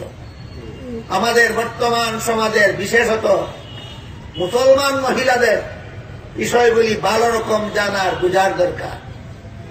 কোন স্ত্রীকে যদি তার স্বামী বলে যে একটা অফিসে আমি চাকরি করি, 5,000 টাকা বেতন পাই, আর একটা অফিসে তুমি চাকরি করো, আরো 5,000 টাকা বেতন পাবে, আমিও উপার্জন করি তুমিও উপার্জন করো, এমতাবস্থায় এইরকম প্রস্তাব কোন স্ত্রীকে যদি তার স্বামী করে, স্ত্রী বুদ্ধিমতী হইলে স্ত্রীকে ইসলাম কি অধিকার দিয়েছে এটা নারীর জানা থাকলে সাথে সাথে স্বামীর মুখ বরাবর বলে দিতে পারবে, ঠিক আছে, আপনি যেমন একটা অফিসে চাকরি করে 5,000 টাকা উপার্জন করবেন, আমিও আর একটা অফিসে চাকরি করে আরো 5,000 টাকা উপার্জন করবো, ভালো কথা। ঠিক তেমনি ভাবে একটা সন্তান যেভাবে আমার পেটে ধারণ করব, আর একটা সন্তান আপনার পেটে ধারণ করুক। আমার পেটে সন্তান ধারণ করার সময় আপনি থাকবেন বিশ্রামে, আপনার পেটে সন্তান ধারণ করার সময় আমিও থাকবো বিশ্রামে। এই কথা মুখ বরাবর বলে দিতে পারবেন ওই সমস্ত নারীরা, যে সমস্ত নারীদের জানা থাকবে আপনাদেরকে ইসলাম কতটুকু অধিকার দিয়েছে। তাই মুফাসসিরিনে কেরাম তাফসীরের কিতাবে লেখেন, আল্লাহ পাক রব্বুল আলামিন লাহুন্না শব্দটা আগে বলেছেন, নারীর অধিকার আগে, আলাইহিন্না শব্দটা পরে বলেছেন, পুরুষের অধিকার পরে। আগে পুরুষের উপর নারীর অধিকার প্রতিষ্ঠিত হয়, তারপরে নারীর উপর পুরুষের অধিকার প্রতিষ্ঠিত হয়। সর্বপ্রথম স্বামীর পক্ষ থেকে স্ত্রীকে মোহর দিতে হয়, দ্বিতীয় পর্যায়ে স্বামীর পক্ষ থেকে স্ত্রীকে সারা জীবনের খোরাকি দিতে হয়। তৃতীয় পর্যায়ে স্বামীর পক্ষ থেকে স্ত্রীকে সারা জীবনের পোশাক দিতে হয়। চতুর্থ পর্যায়ে স্বামীর পক্ষ থেকে স্ত্রীকে সারা জীবন যাপনের জন্য বাড়িঘর দিতে হয়। পঞ্চম পর্যায়ে স্বামীর পক্ষ থেকে স্ত্রীকে মান সম্মানে বসবাস করার এবং হালাল পথে চলার মতো, জাহান্নাম থেকে বাঁচার পথে চলার মতো, জান্নাত লাভ করার পথে চলার মতো ব্যবস্থা দিতে হয়। এটা স্বামীর উপর ফরজ। এই 5টা অধিকার স্ত্রীর স্বামীর উপর প্রতিষ্ঠিত হলে পরে, স্বামী যখন স্ত্রীর মহারানা আদায় করে দেবে, স্বামী যখন স্ত্রীর যথারীতি খুরাকি দিয়ে যাবে, স্বামী যখন স্ত্রীর যথারীতি পোশাক দিয়ে যাবে, স্বামী যখন স্ত্রীকে মান সম্মানের সাথে বসবাস করার বাড়িঘর দিবে, স্বামী যখন স্ত্রীকে হালাল পথে জীবনযাপনের ব্যবস্থা দেবে, তখন স্ত্রীর উপর স্বামীরও কতগুলি অধিকার প্রতিষ্ঠিত হবে। আমার কথা বুঝে থাকলে বলুন, কার অধিকার আগে? নারীর অধিকার আগে। স্বামীর উপর স্ত্রীর অধিকার আগে। তাই আল্লাহ লাহুন্না শব্দটা আগে বলেছেন। স্ত্রীর অধিকার আগে, স্বামীর অধিকার পর। এবার আমরা বোঝার চেষ্টা করি। আমাদের বর্তমান সমাজে নারীদের লোক দেখানো দরদির অভাব নাই। লোক দেখানো দরদি। এরা নারীদের দরদি সেজেছে। এরা নারীদের অধিকার চায়। এরা নারীদের অধিকারের জন্য আন্দোলন করে আর বলে নারী পুরুষের সমান অধিকার চায়। আমি জিজ্ঞেস করি, এ পর্যন্ত আমার যে কথাগুলি আপনারা বুঝতে পারলেন, আল্লাহ পাক রব্বুল আলামিন কুরআনের বিধান মতে, ইসলামী আইন মতে নারীকে পুরুষের সমান অধিকার দিয়েছেন, অগ্রাধিকার।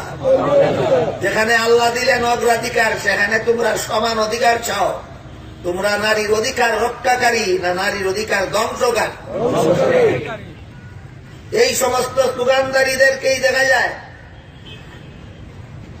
স্ত্রীর জীবনের প্রথম অধিকারটাই আদায় করে। স্ত্রীর জীবনের সর্বপ্রথম অধিকার হলো তার মোহর। আল্লাহ কুরআনে বলেন, এটা আমি ফরজ করে দিয়েছি। স্বামীদের পক্ষ থেকে স্ত্রীর জীবনের প্রথম অধিকার মোহর আদায় করা ফরজ। সুতরাং যে স্বামী তার স্ত্রীর সমুদয় মোহর আদায় করবে না, সে ফরজ লঙ্ঘনের গুনাহগার হয়ে হাসরের মাঠে আল্লাহর আদালতে হাজিরা দিতে হবে। এই সমস্ত তথাকথিত নারীবাদীরা কতজন স্ত্রীর মোহর যথাযথভাবে আদায় করে? কাবিনে লেখাইয়া রাখে 9,09,999 টাকা, 1 লাখ দেয় না। জিজ্ঞাসা করলাম একদিন একজন এইরকম কাবিন লেখা নেওয়া লাগে, তুমি 9,09,999 টাকা মোহর কাবিন লেখাইলে, এত টাকা তুমি পরিশোধ করবে কিভাবে? আমাকে বলে এইগুলি পরিশোধ করতে হয় না। আমি জিজ্ঞাসা করলাম, পরিশোধ করতে হয় না তাহলে লেখাইলে গেল? হয় ফর ফ্যাশন অনলি, খালি একটা বাহাদুরি দেখাইবার জন্য। এই রকমের বাহাদুরি যারা দেখাও, যারা কাবিনে স্ত্রীর মোটা অঙ্কের মোহরানা লেখাও, পরিশোধ করার দরকারই মনে করো না।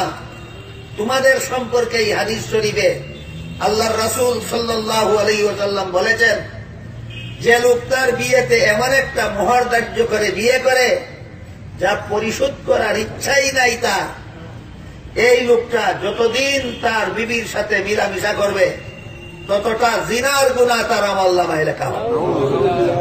সুতরাং ফ্যাশন ইচ্ছা মতে করো।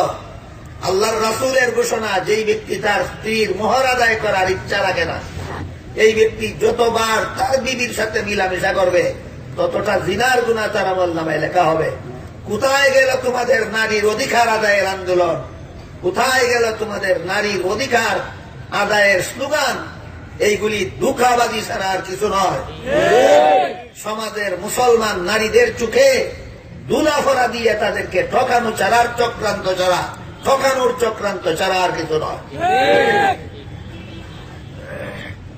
এই জন্য আমি অনুরোধ করে বল, আমাদের সমাজের যে সমস্ত পুরুষ ভাইয়েরা স্বামী হয়েছে, স্ত্রীর অধিকারী হয়েছেন, বিবি গ্রহণ করেছেন, দাম্পত্য জীবনে আপনার উপর সর্বপ্রথম ফরজ যে পরিমাণ মোহর বিয়েতে ধার্য করেছিলেন 16 আনাটা খুশি মানে পরিশোধ করে দিন।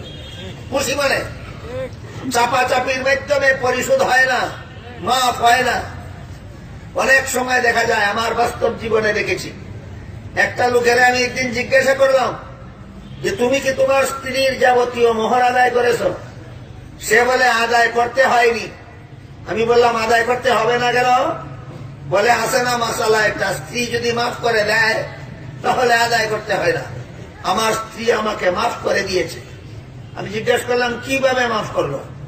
ওই বাসর করেই যখন আমার পাশে তাকে দেওয়া হলো, তখন আমি তাকে বললাম তোমারে আমি স্পর্শ করবো না, শুইব না যদি কাবিনের টাকা মাফ না করো।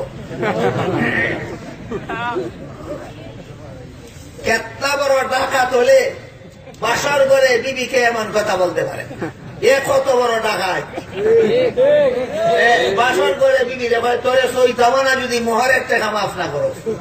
ওই কথা বলা মাত্রই সে আমাকে মাফ করে দিয়েছে।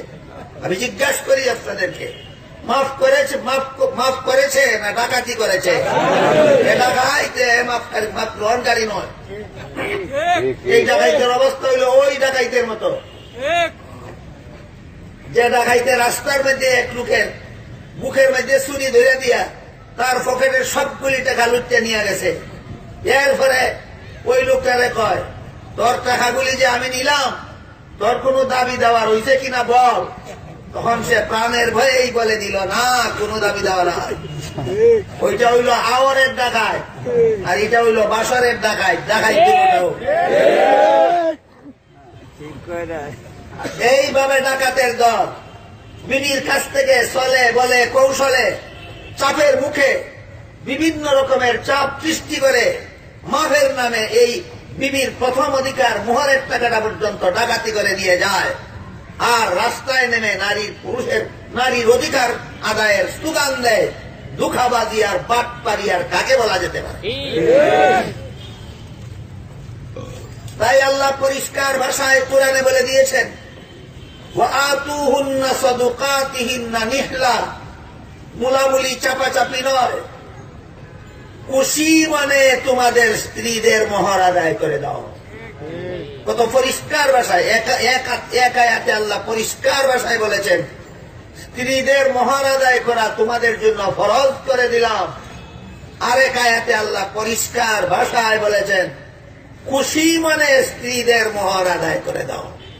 কাজেই কোন স্ত্রীও যদি তোমার কোন চাপাচাপি ছাড়া, কোন রকমের চাপ সৃষ্টি ছাড়া, কোন রকমের লজ্জায় ফেলা ছাড়া সম্পূর্ণ খুশি মানে যদি কোন স্ত্রী তার স্বামীকে বলে আমরা দুজন মিলেমিশে সংসার চালাবো, আমি আপনার কাছ থেকে এই টাকাগুলি নিয়ে আমার তো খরচের আলাদা কোনো কাজ নাই, তাই আমি সন্তুষ্ট হয়ে আপনাকে মাফ করে দিলাম, তখনই শুধু মাফ হতে পারে।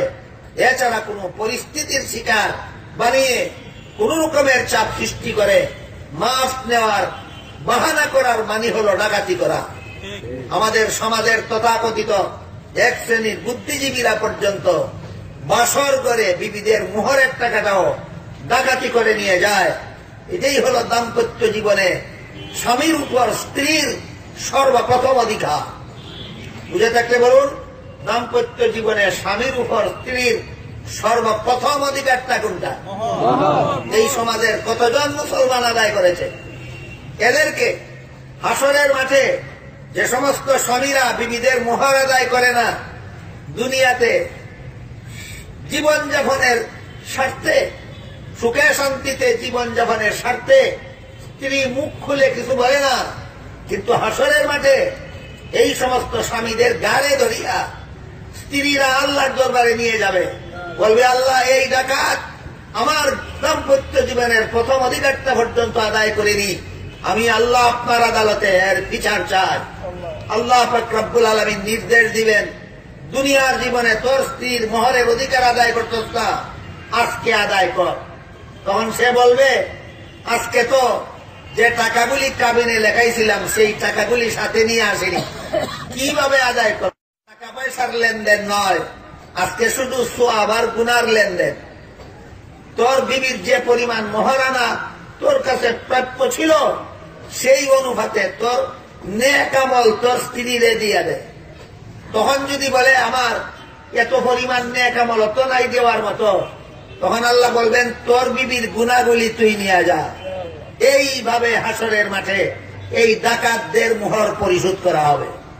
কথাটা ভালো রকম মনে রাখা দরকার। সমস্ত স্বামী নামক ডাকাতদের এই কথাটা ভালো রকম মনে রাখা দরকার। হাসরের মাঠে এই সমস্ত ডাকাতদের হাত থেকে স্ত্রীর মোহর কিভাবে পরিশোধ করা হবে? হয়তো স্বামীর নেক আমলের সওয়াব স্ত্রীকে দিয়ে দিতে হবে, আর যে স্বামীর নেক আমলের সওয়াব নাই তার স্ত্রীর গুনাহগুলি তার নিয়ে যেতে হবে। এই পদ্ধতিতে হাসরের মাঠে স্ত্রীর প্রথম অধিকারটা আদায় করা হবে, মোহরের অধিকার। অনুরূপভাবে স্বামীর কাছে দাম্পত্য জীবনে স্ত্রীর দ্বিতীয় অধিকার সারা জীবনের খোরাকি জোগাড় করে দেওয়া। কেউ উপার্জন করবে আর কেউ উপভোগ করবে, আলোচনা হয়ে গেছে আগে। উপার্জন করবে কে আর উপভোগ করবে কে? উপার্জন করবে একমাত্র স্বামী আর উপভোগ করবে একমাত্র স্ত্রী। এটা নারীদের প্রতি ইসলামের দেওয়া 2 নম্বরের অধিকার। 3 নম্বর, সারা জীবনের পোশাক দিতে হবে। উপার্জন করবে স্বামী আর উপভোগ করবে স্ত্রী। এটা হলো দাম্পত্য জীবনে স্বামীর উপর স্ত্রীর 3 নম্বর অধিকার। 4 নম্বরে, সারা জীবন ভর বসবাসের উপযোগী বাড়িঘর দেবে। এটা স্বামীর প্রতি স্ত্রীর 4 নম্বর অধিকার, এবং পরিশোধ করতে হবে স্বামীকে, উপভোগ করবে একমাত্র স্ত্রী। 5 নম্বর, হালাল পথে জীবনযাপনের ব্যবস্থা। যথারীতি নামাজ রোজা ইবাদত বন্দেগী করার মাধ্যমে জীবনযাপনের ব্যবস্থা। সকল প্রকার গুনাহ থেকে বিরত থাকার মাধ্যমে জীবনযাপনের ব্যবস্থা দেওয়া স্বামীর উপর ফরজ। এই ব্যবস্থা পাওয়াটা স্বামীর কাছে স্ত্রীর 5 নম্বর অধিকার। এই সবগুলি অধিকার স্বামী যখন স্ত্রীকে আদায় করবে, পরিশোধ করবে, তখন স্ত্রীর উপর স্বামীর অধিকারগুলি প্রতিষ্ঠিত হবে। আমার কথাগুলি বুঝে থাকলে এবার বলুন, কার অধিকার আগে? বিবির অধিকার আগে, নারীর অধিকার আগে। যদি পুরুষ আদায় করো, যদি স্বামীরা স্ত্রীদের অধিকারগুলি আদায় করো, তাহলে এর পরে স্ত্রীর উপর তোমার অধিকার প্রতিষ্ঠিত হবে। এবার আমরা বোঝার চেষ্টা করি স্ত্রীর উপর স্বামীর কি কি অধিকার প্রতিষ্ঠিত হয়। সর্বপ্রথম, স্ত্রী স্বামীর ঘর করবে। কার ঘর করবে? স্বামীর ঘর করবে। স্বামীর ঘরে থাকতে হবে, স্বামীর ঘর দেখাশোনা করতে হবে। এটা হলো স্ত্রীর উপর স্বামীর প্রথম অধিকার। বুঝে থাকলে বলুন, স্ত্রীর উপর স্বামীর প্রথম অধিকারটা কোনটা? স্ত্রী স্বামীর ঘর করবে, ঘরে থাকবে। কোন স্ত্রী যদি মা বাবাকে দেখতে চায় আর স্বামীর ঘরে থেকে মা বাবাকে দেখার সুযোগ না হয়, মা বাবার বাড়ি দূরে থাকে, মা বাবা কোন দূরবর্তী কোন স্থানে অবস্থান করেন, এমত অবস্থায় কোন স্বামীর স্ত্রী মেয়ে যদি তার মা বাবাকে দেখতে চায়, স্বামীর কাছে অনুমতি চাইয়া তার বাড়ির থেকে বিদায় নিতে হবে। স্বামীর অনুমতি ছাড়া স্বামীর বাড়ির থেকে অন্য কোথাও যেতে পারবে না স্ত্রী। এটা হলো স্ত্রীর প্রতি স্বামীর 2 নম্বর অধিকার। 1 নম্বর অধিকার, স্বামীর ঘরে থাকতে হবে। 2 নম্বর অধিকার, কোন দরকারে বাড়ির বাইরে যেতে হলে স্বামীর অনুমতি নিয়ে যেতে হবে। এটা স্ত্রীর প্রতি স্বামীর কত নম্বর অধিকার? 2 নম্বর অধিকার। 1 নম্বর অধিকার হলো স্বামীর ঘরে থাকতে হবে। 2 নম্বর অধিকার, কোন দরকারে স্বামীর বাড়ির থেকে কোথাও যেতে হলে স্বামীর অনুমতি নিয়ে যেতে হবে। কিন্তু কোন স্বামী যদি এত বড় জালেম হয় যে তার স্ত্রীকে তার মা বাবাকে দেখার জন্য বাপের বাড়ি যাইতে দেয় না, এমন জালেম যদি হয়, তাহলে এই জালেমের অনুমতি না নিয়েই স্ত্রী মা বাবাকে দেখার জন্য বাবার বাড়ি যাওয়ার অধিকার রাখে। একটা শর্ত আছে, সন্ধ্যার আগে আগে ফিরে আসতে হবে। সকালবেলায় যেতে হবে, সন্ধ্যার আগে ফিরে আসতে হবে, রাত্রি যাপন করা যাবে না। বাবার বাড়ি যদি এত দূরে হয় যেখানে গেলে দিনে দিনে ফিরে আসা যাবে না। আর এদিক দিয়া স্বামীও তার স্ত্রীকে মা বাবাকে দেখার জন্য বাবার বাড়ি যাওয়ার অনুমতি দেয় না। আর অনুমতি ছাড়া গেলেও রাত পোহাবার আগে ফিরে আসা যাবে না। এমন জটিল পরিস্থিতি যদি দেখা দেয়, স্বামী স্ত্রীর দাম্পত্য জীবনে এই ধরনের কোন রকমের জটিলতা যদি কখনো দেখা দেয়, তা কিভাবে নিরসন করতে হবে তার সুস্পষ্ট নীতিমালা, বিধিবিধান এবং সুব্যবস্থাও আল্লাহ পাক রব্বুল আলামিন পবিত্র কোরআনে প্রদান করেছেন। আল্লাহ কোরআনের আয়াতে বলেন, ইযা রাআইতুম নুশুযাহুন্না ফাইযুহুন্না ওয়াতরুকুহুন্না ফিল মাদাজি ওয়াদরিবুহুন্না। হে স্বামীরা, যদি তোমরা মনে করো তোমাদের স্ত্রীরা এই নীতিমালা লঙ্ঘন করে চলছে, স্ত্রীরা তোমাদের অধিকার আদায় করছে না, তাহলে স্ত্রীদেরকে সংশোধন করার প্রথম পদ্ধতি তাদেরকে বুঝাও, নম্র ভাষায় আদর করে নসিহত করো, উপদেশ দাও। একদিন, 2 দিন, 3 দিন বুঝানির পরেও, নসিহত করার পরেও, উপদেশ দেওয়ার পরেও যদি কোন স্ত্রী তোমার অধিকার আদায় করে না, তাহলে দ্বিতীয় পদ্ধতি অবলম্বন করো তাকে সংশোধন করা।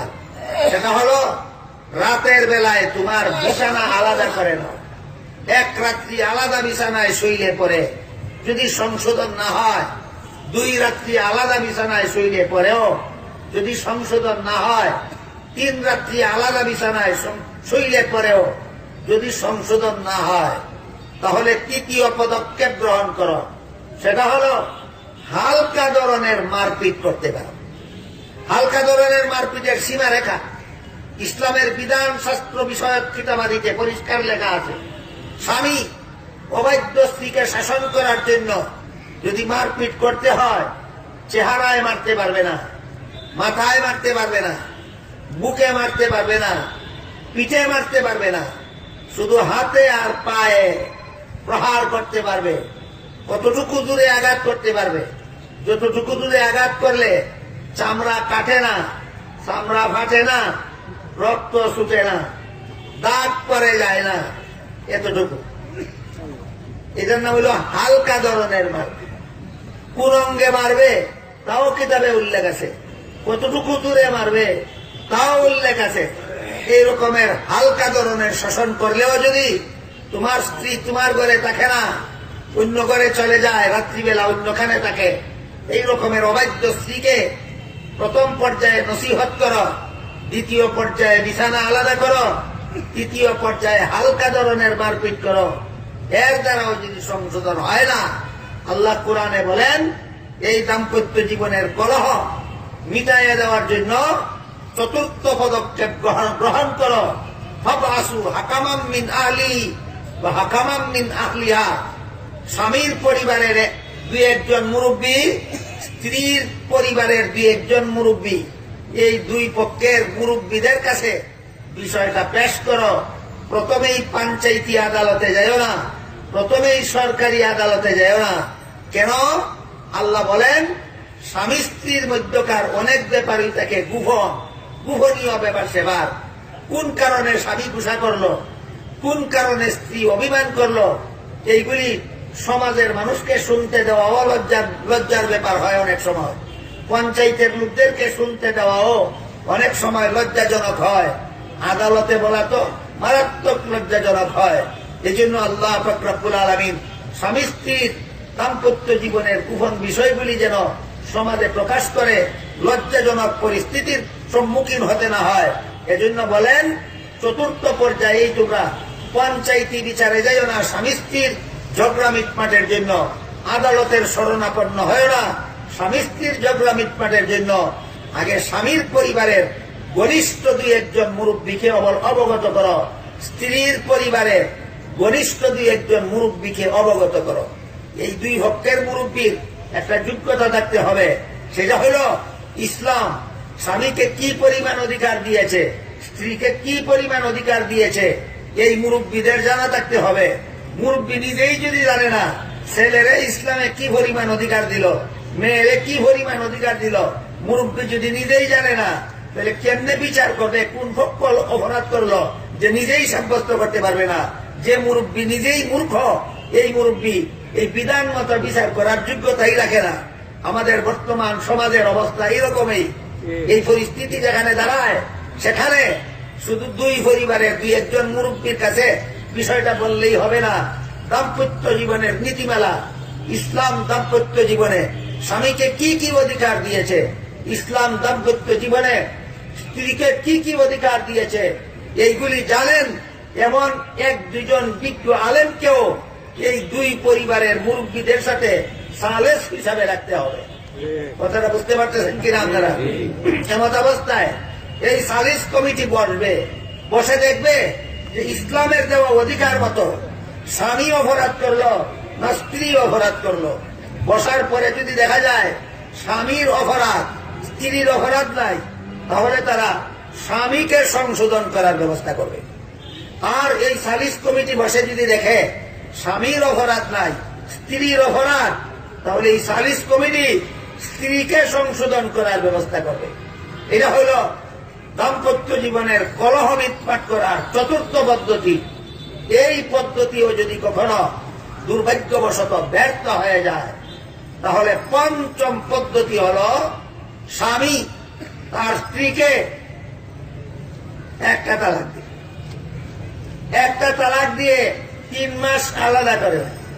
3 মাসের ভিতরে যদি সংশোধন হয়ে যায়, তাহলে আর ইয়া করতে হবে না, বিচ্ছিন্ন হবে না সংসার। এই সংসারই আবার নতুন ভাবে চলতে পারবে।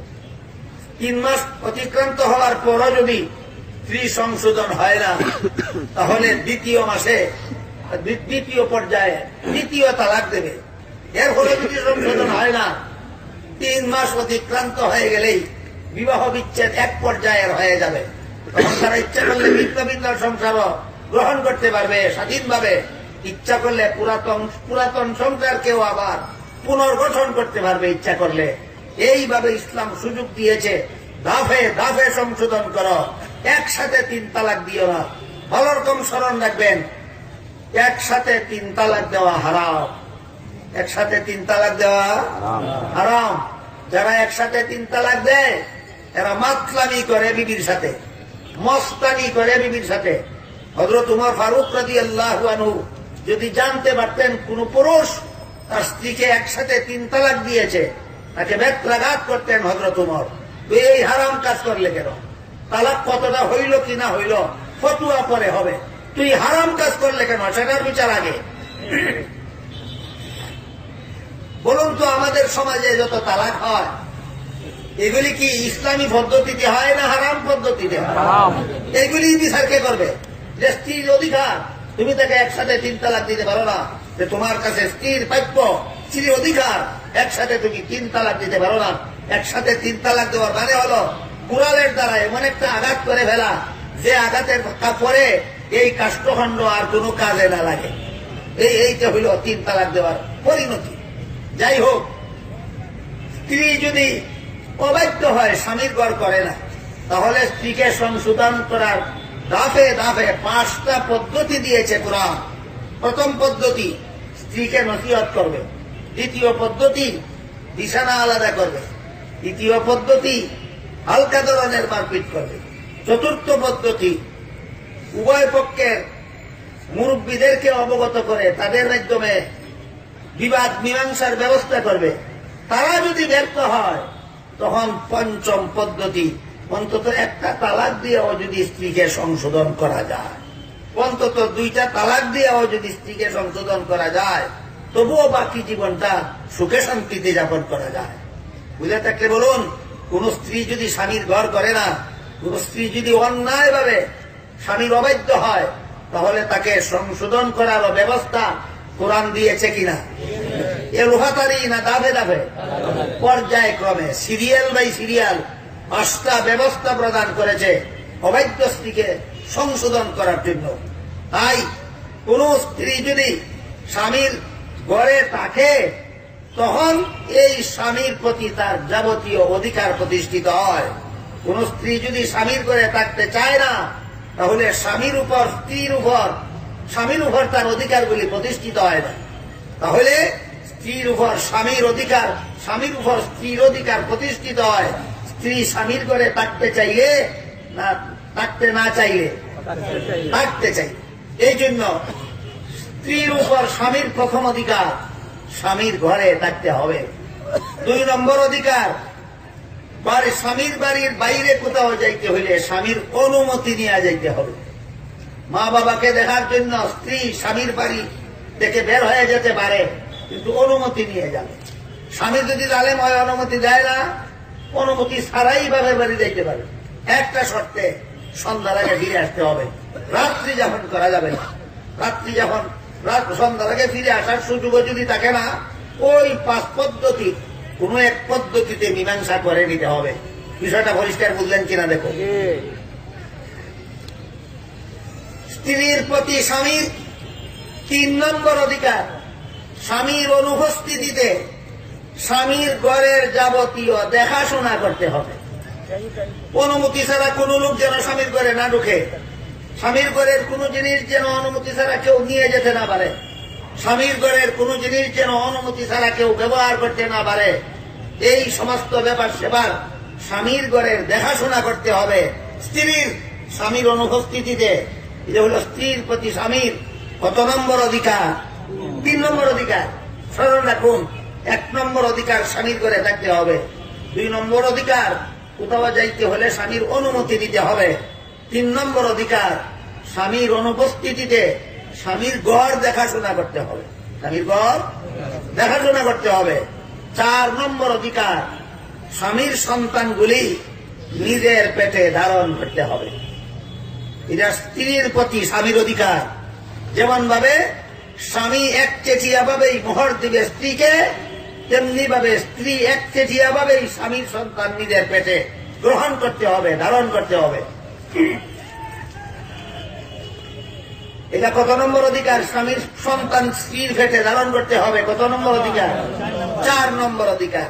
5 নম্বর অধিকার, স্বামীর সন্তান প্রসব হওয়ার পর এই সন্তান যতদিন পর্যন্ত নিজে নিজে খাইতে না পারে, নিজে নিজে পেশাব পায়খানা করতে না পারে, নিজে নিজে গোসল করতে না পারে, নিজে নিজে চলাফেরা করতে না পারে, ততদিন পর্যন্ত, অর্থাৎ 10 বছর পর্যন্ত প্রত্যেকটা সন্তানকে, স্বামীর প্রতিটি সন্তানকে স্ত্রীর লালন পালন করতে হবে এবং ইসলামী আদব কায়দা শিক্ষা দিতে হবে।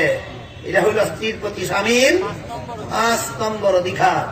অধিকারগুলি যদি আমাদের জানা থাকে, আল্লাহ স্বামীকে কি কি অধিকার দিলেন, এগুলি যদি স্বামীদের জানা থাকে, আল্লাহ স্ত্রীদেরকে কি কি অধিকার দিলেন, এইগুলি যদি স্ত্রীদের জানা থাকে, আর প্রত্যেকেই যদি যার যার অধিকার আদায় করে, কোনদিন দাম্পত্য জীবনে কলহর সৃষ্টি হবে না, কোনদিন স্বামী স্ত্রীতে ঝগড়া হবে না, কোনদিন দাম্পত্য জীবন অশান্তির হবে না, শান্তির দাম্পত্য জীবন হবে। কাজেই আমাদের ভালো রকম জানা দরকার, স্মরণ রাখা দরকার যে আল্লাহ স্ত্রীদের অধিকার দিয়েছেন স্বামীদের উপর, স্বামীদের অধিকার দিয়েছেন স্ত্রীদের উপর। স্বামীরা যখন স্ত্রীদের অধিকার আদায় করবে, তখনই স্ত্রীদের প্রতি স্বামীদের অধিকার প্রতিষ্ঠিত হবে। এ মর্মে আল্লাহ বলেন, ওয়ালাহুন্না মিসলুল্লাযী আলাইহিন্না বিল মারুফ।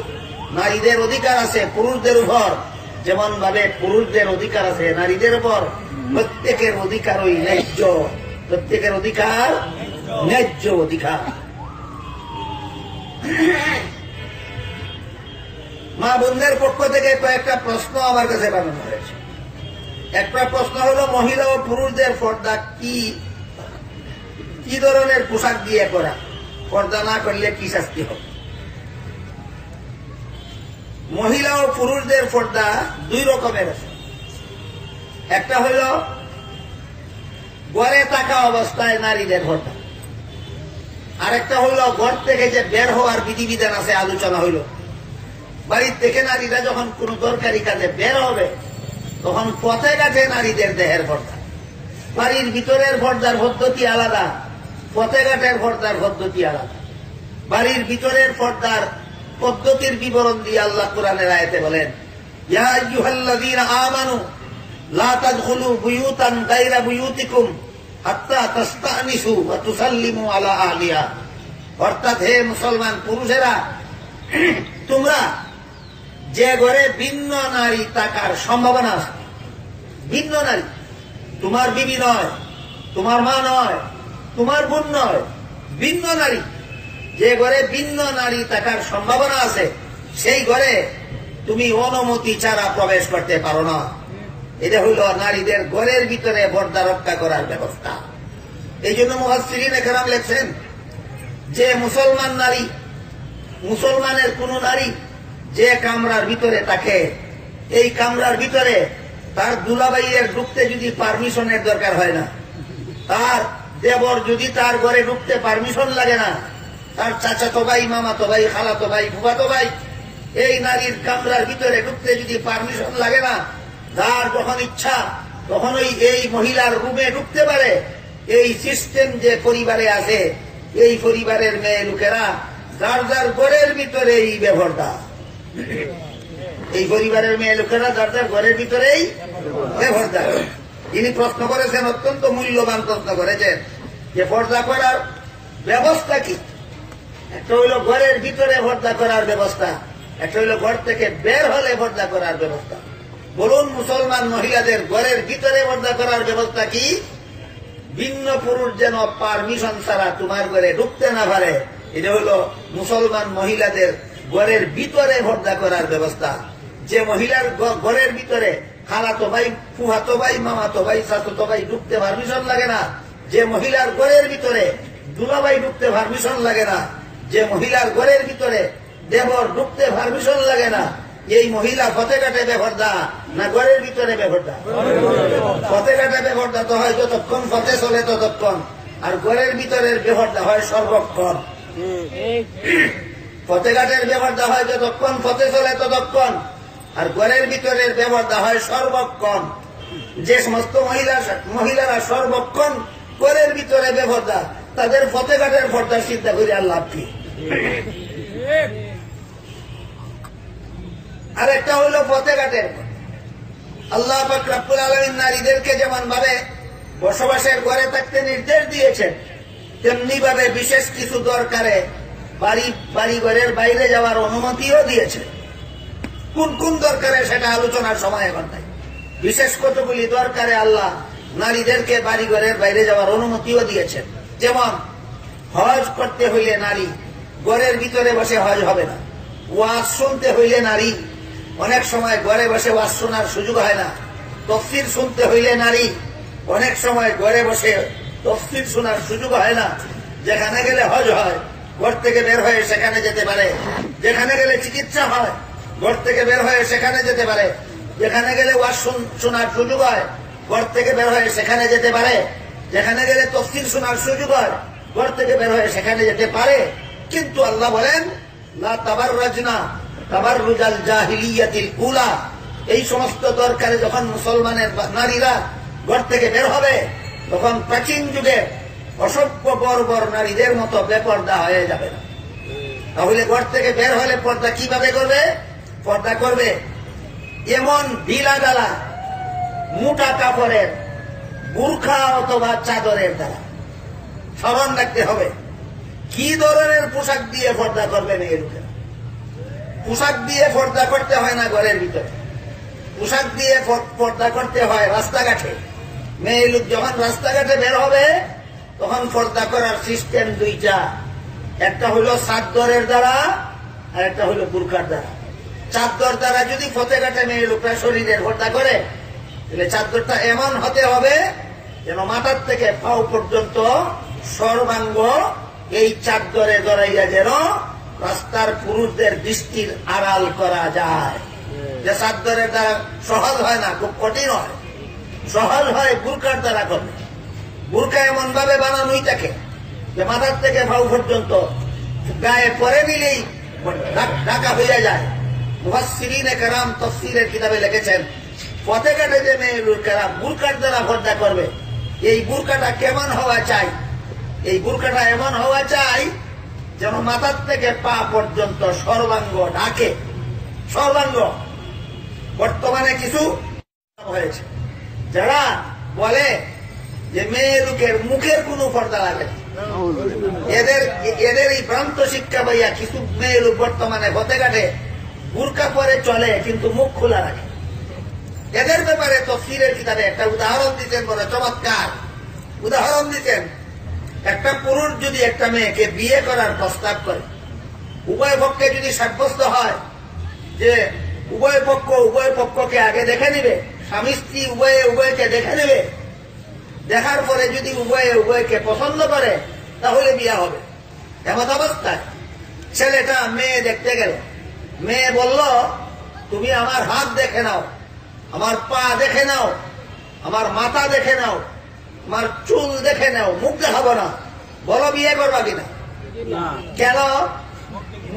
চুল মুখের চেয়ে বেশি সুন্দর নয়, মাথা মুখের চেয়ে বেশি সুন্দর নয়, হাত মুখের চেয়ে বেশি সুন্দর নয়, পা মুখের চেয়ে বেশি সুন্দর নয়। কম সুন্দরটা দেখাইতে রাজি, বেশি সুন্দরটা দেখাইতে রাজি না, এমন মেয়েরে কোন ছেলে বিয়া করতে রাজি না। আল্লাহ পরিষ্কার ভাষায় বলেছেন, ওয়ালা ইউবদিনা যিনাতাহুন্না, তোমাদের সুন্দর দেখাইও না। তুমি কম সুন্দর দেখাও না বুরকা দিয়া, বেশি সুন্দর দেখাও। তোমার আক্কেল বুদ্ধি গেল কোথায়? তোমার বিবেক বিবেচনা গেল কোথায়? তোমার কাণ্ড জ্ঞান গেল কোথায়? এজন্য মুফাসসিরিনে কেরাম লেখেন, মেয়ে লোকের ফতেঘাটের পর্দা যদি বুরকা দ্বারা করে, বুরকাটা এমন হতে হবে যেন মাথার থেকে পাও পর্যন্ত সর্বাঙ্গ ঢাকে। আর রাস্তা দেখার জন্য চোখের সামনে নেট থাকতে পারে, সেটা ভিন্ন কথা, কিন্তু সর্বাঙ্গ ঢাকতে হবে। 2 নম্বর, বুরকাটা যেন এমন ঢিলা ডালা কাটিং এ তৈরি হয় যে এই বুরকাটা গায়ে দিলে শরীরের গঠন গাঠন যেন ফুটিয়ে না ওঠে। বর্তমান সমাজে অনেক ক্ষেত্রে দেখা যায় বুরকা আর একটা নিউ ফ্যাশন। বুরকা নয়, নিউ ফ্যাশন। New fashion. বুরকা পিন্দার আগে শরীরের গঠন গাঠন এমন ভাবে ফুটিয়ে উঠে না, বুরকায় যেভাবে শরীরের গঠন ফুটাইয়া তুলে। কোন ধরনের ঢিলাঢালা বুরকা না টাইট ফিট বুরকা? আল্লাহ রাসূল বলেন, আখিরি জমানায় একদল অত্যাধুনিকা চরমপন্থী নারীদের আবির্ভাব হবে, যারা পোশাক পইরাও ল্যাংটা থাকবে। হাদিসের ব্যাখ্যায় লেখা আছে, পোশাক পইরা ল্যাংটা বলতে এর বিভিন্ন ব্যাখ্যা আছে। এর মধ্যে এক ব্যাখ্যা, যে নারী এমন পোশাক পইরা রাস্তায় বেরিল যে পোশাক পরার কারণে পোশাক এত টাইট ফিট যে এই টাইট ফিট পোশাকের কারণে তার শরীরের গঠন গাঠন ফুটাইয়া তুলে।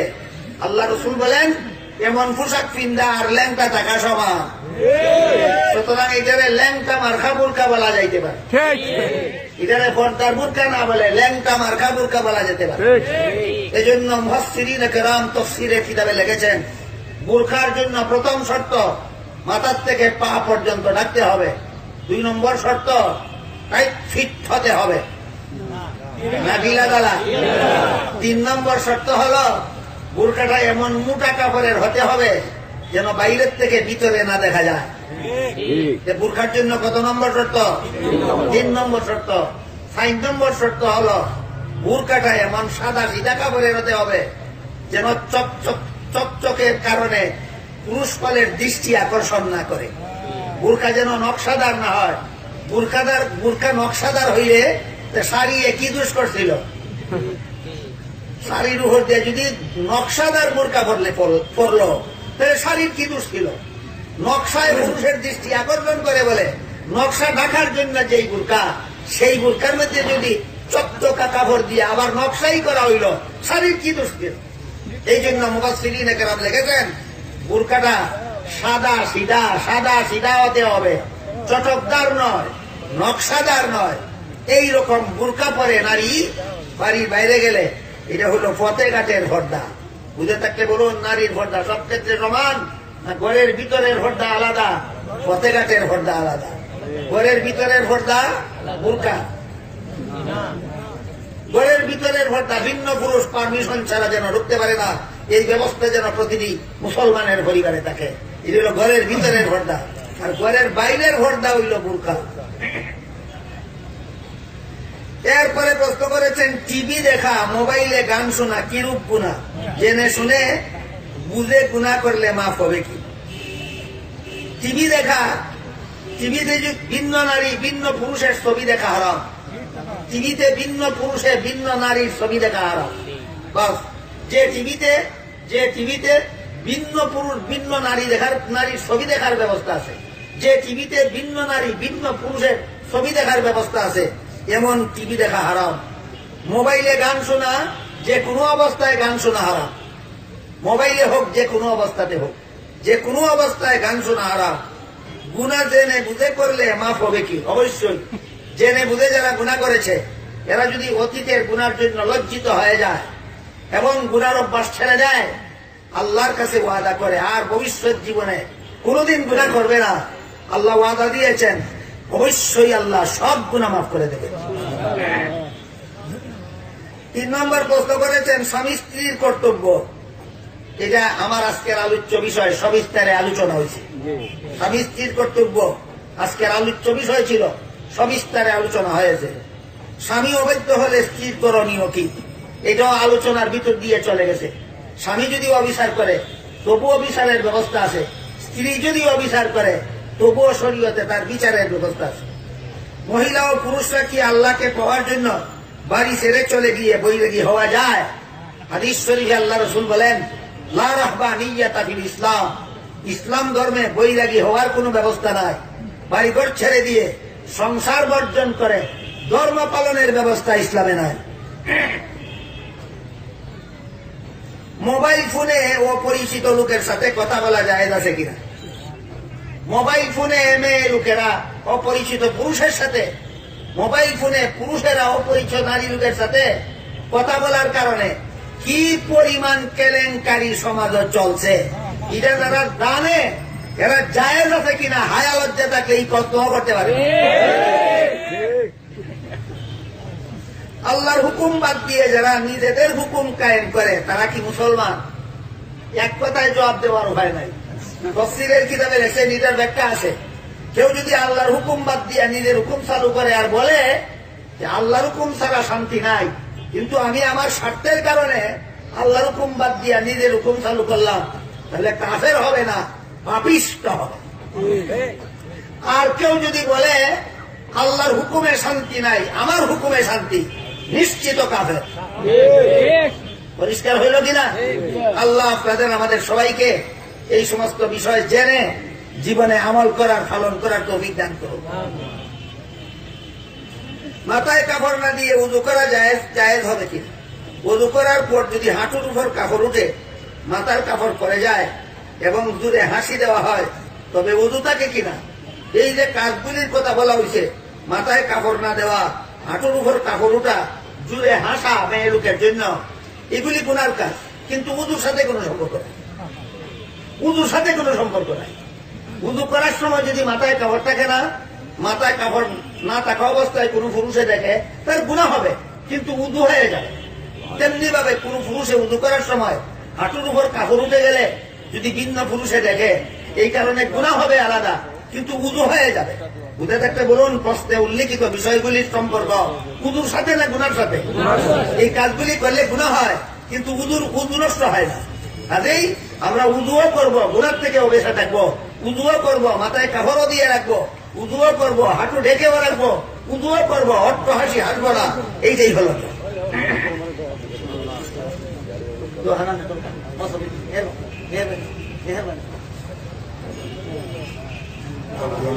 المرسلين وعلى آله وأصحابه وأهل بيته أجمعين. ربنا ظلمنا أنفسنا وإن لم تغفر لنا وترحمنا لنكونن من الخاسرين. ربنا آتنا في الدنيا حسنة وفي الآخرة حسنة وقنا عذاب النار. ربنا لا تزغ قلوبنا بعد إذ هديتنا وهب لنا من لدنك رحمة إنك أنت الوهاب. ربنا لا تزغ قلوبنا بعد إذ هديتنا وهب لنا من لدنك رحمة إنك أنت الوهاب.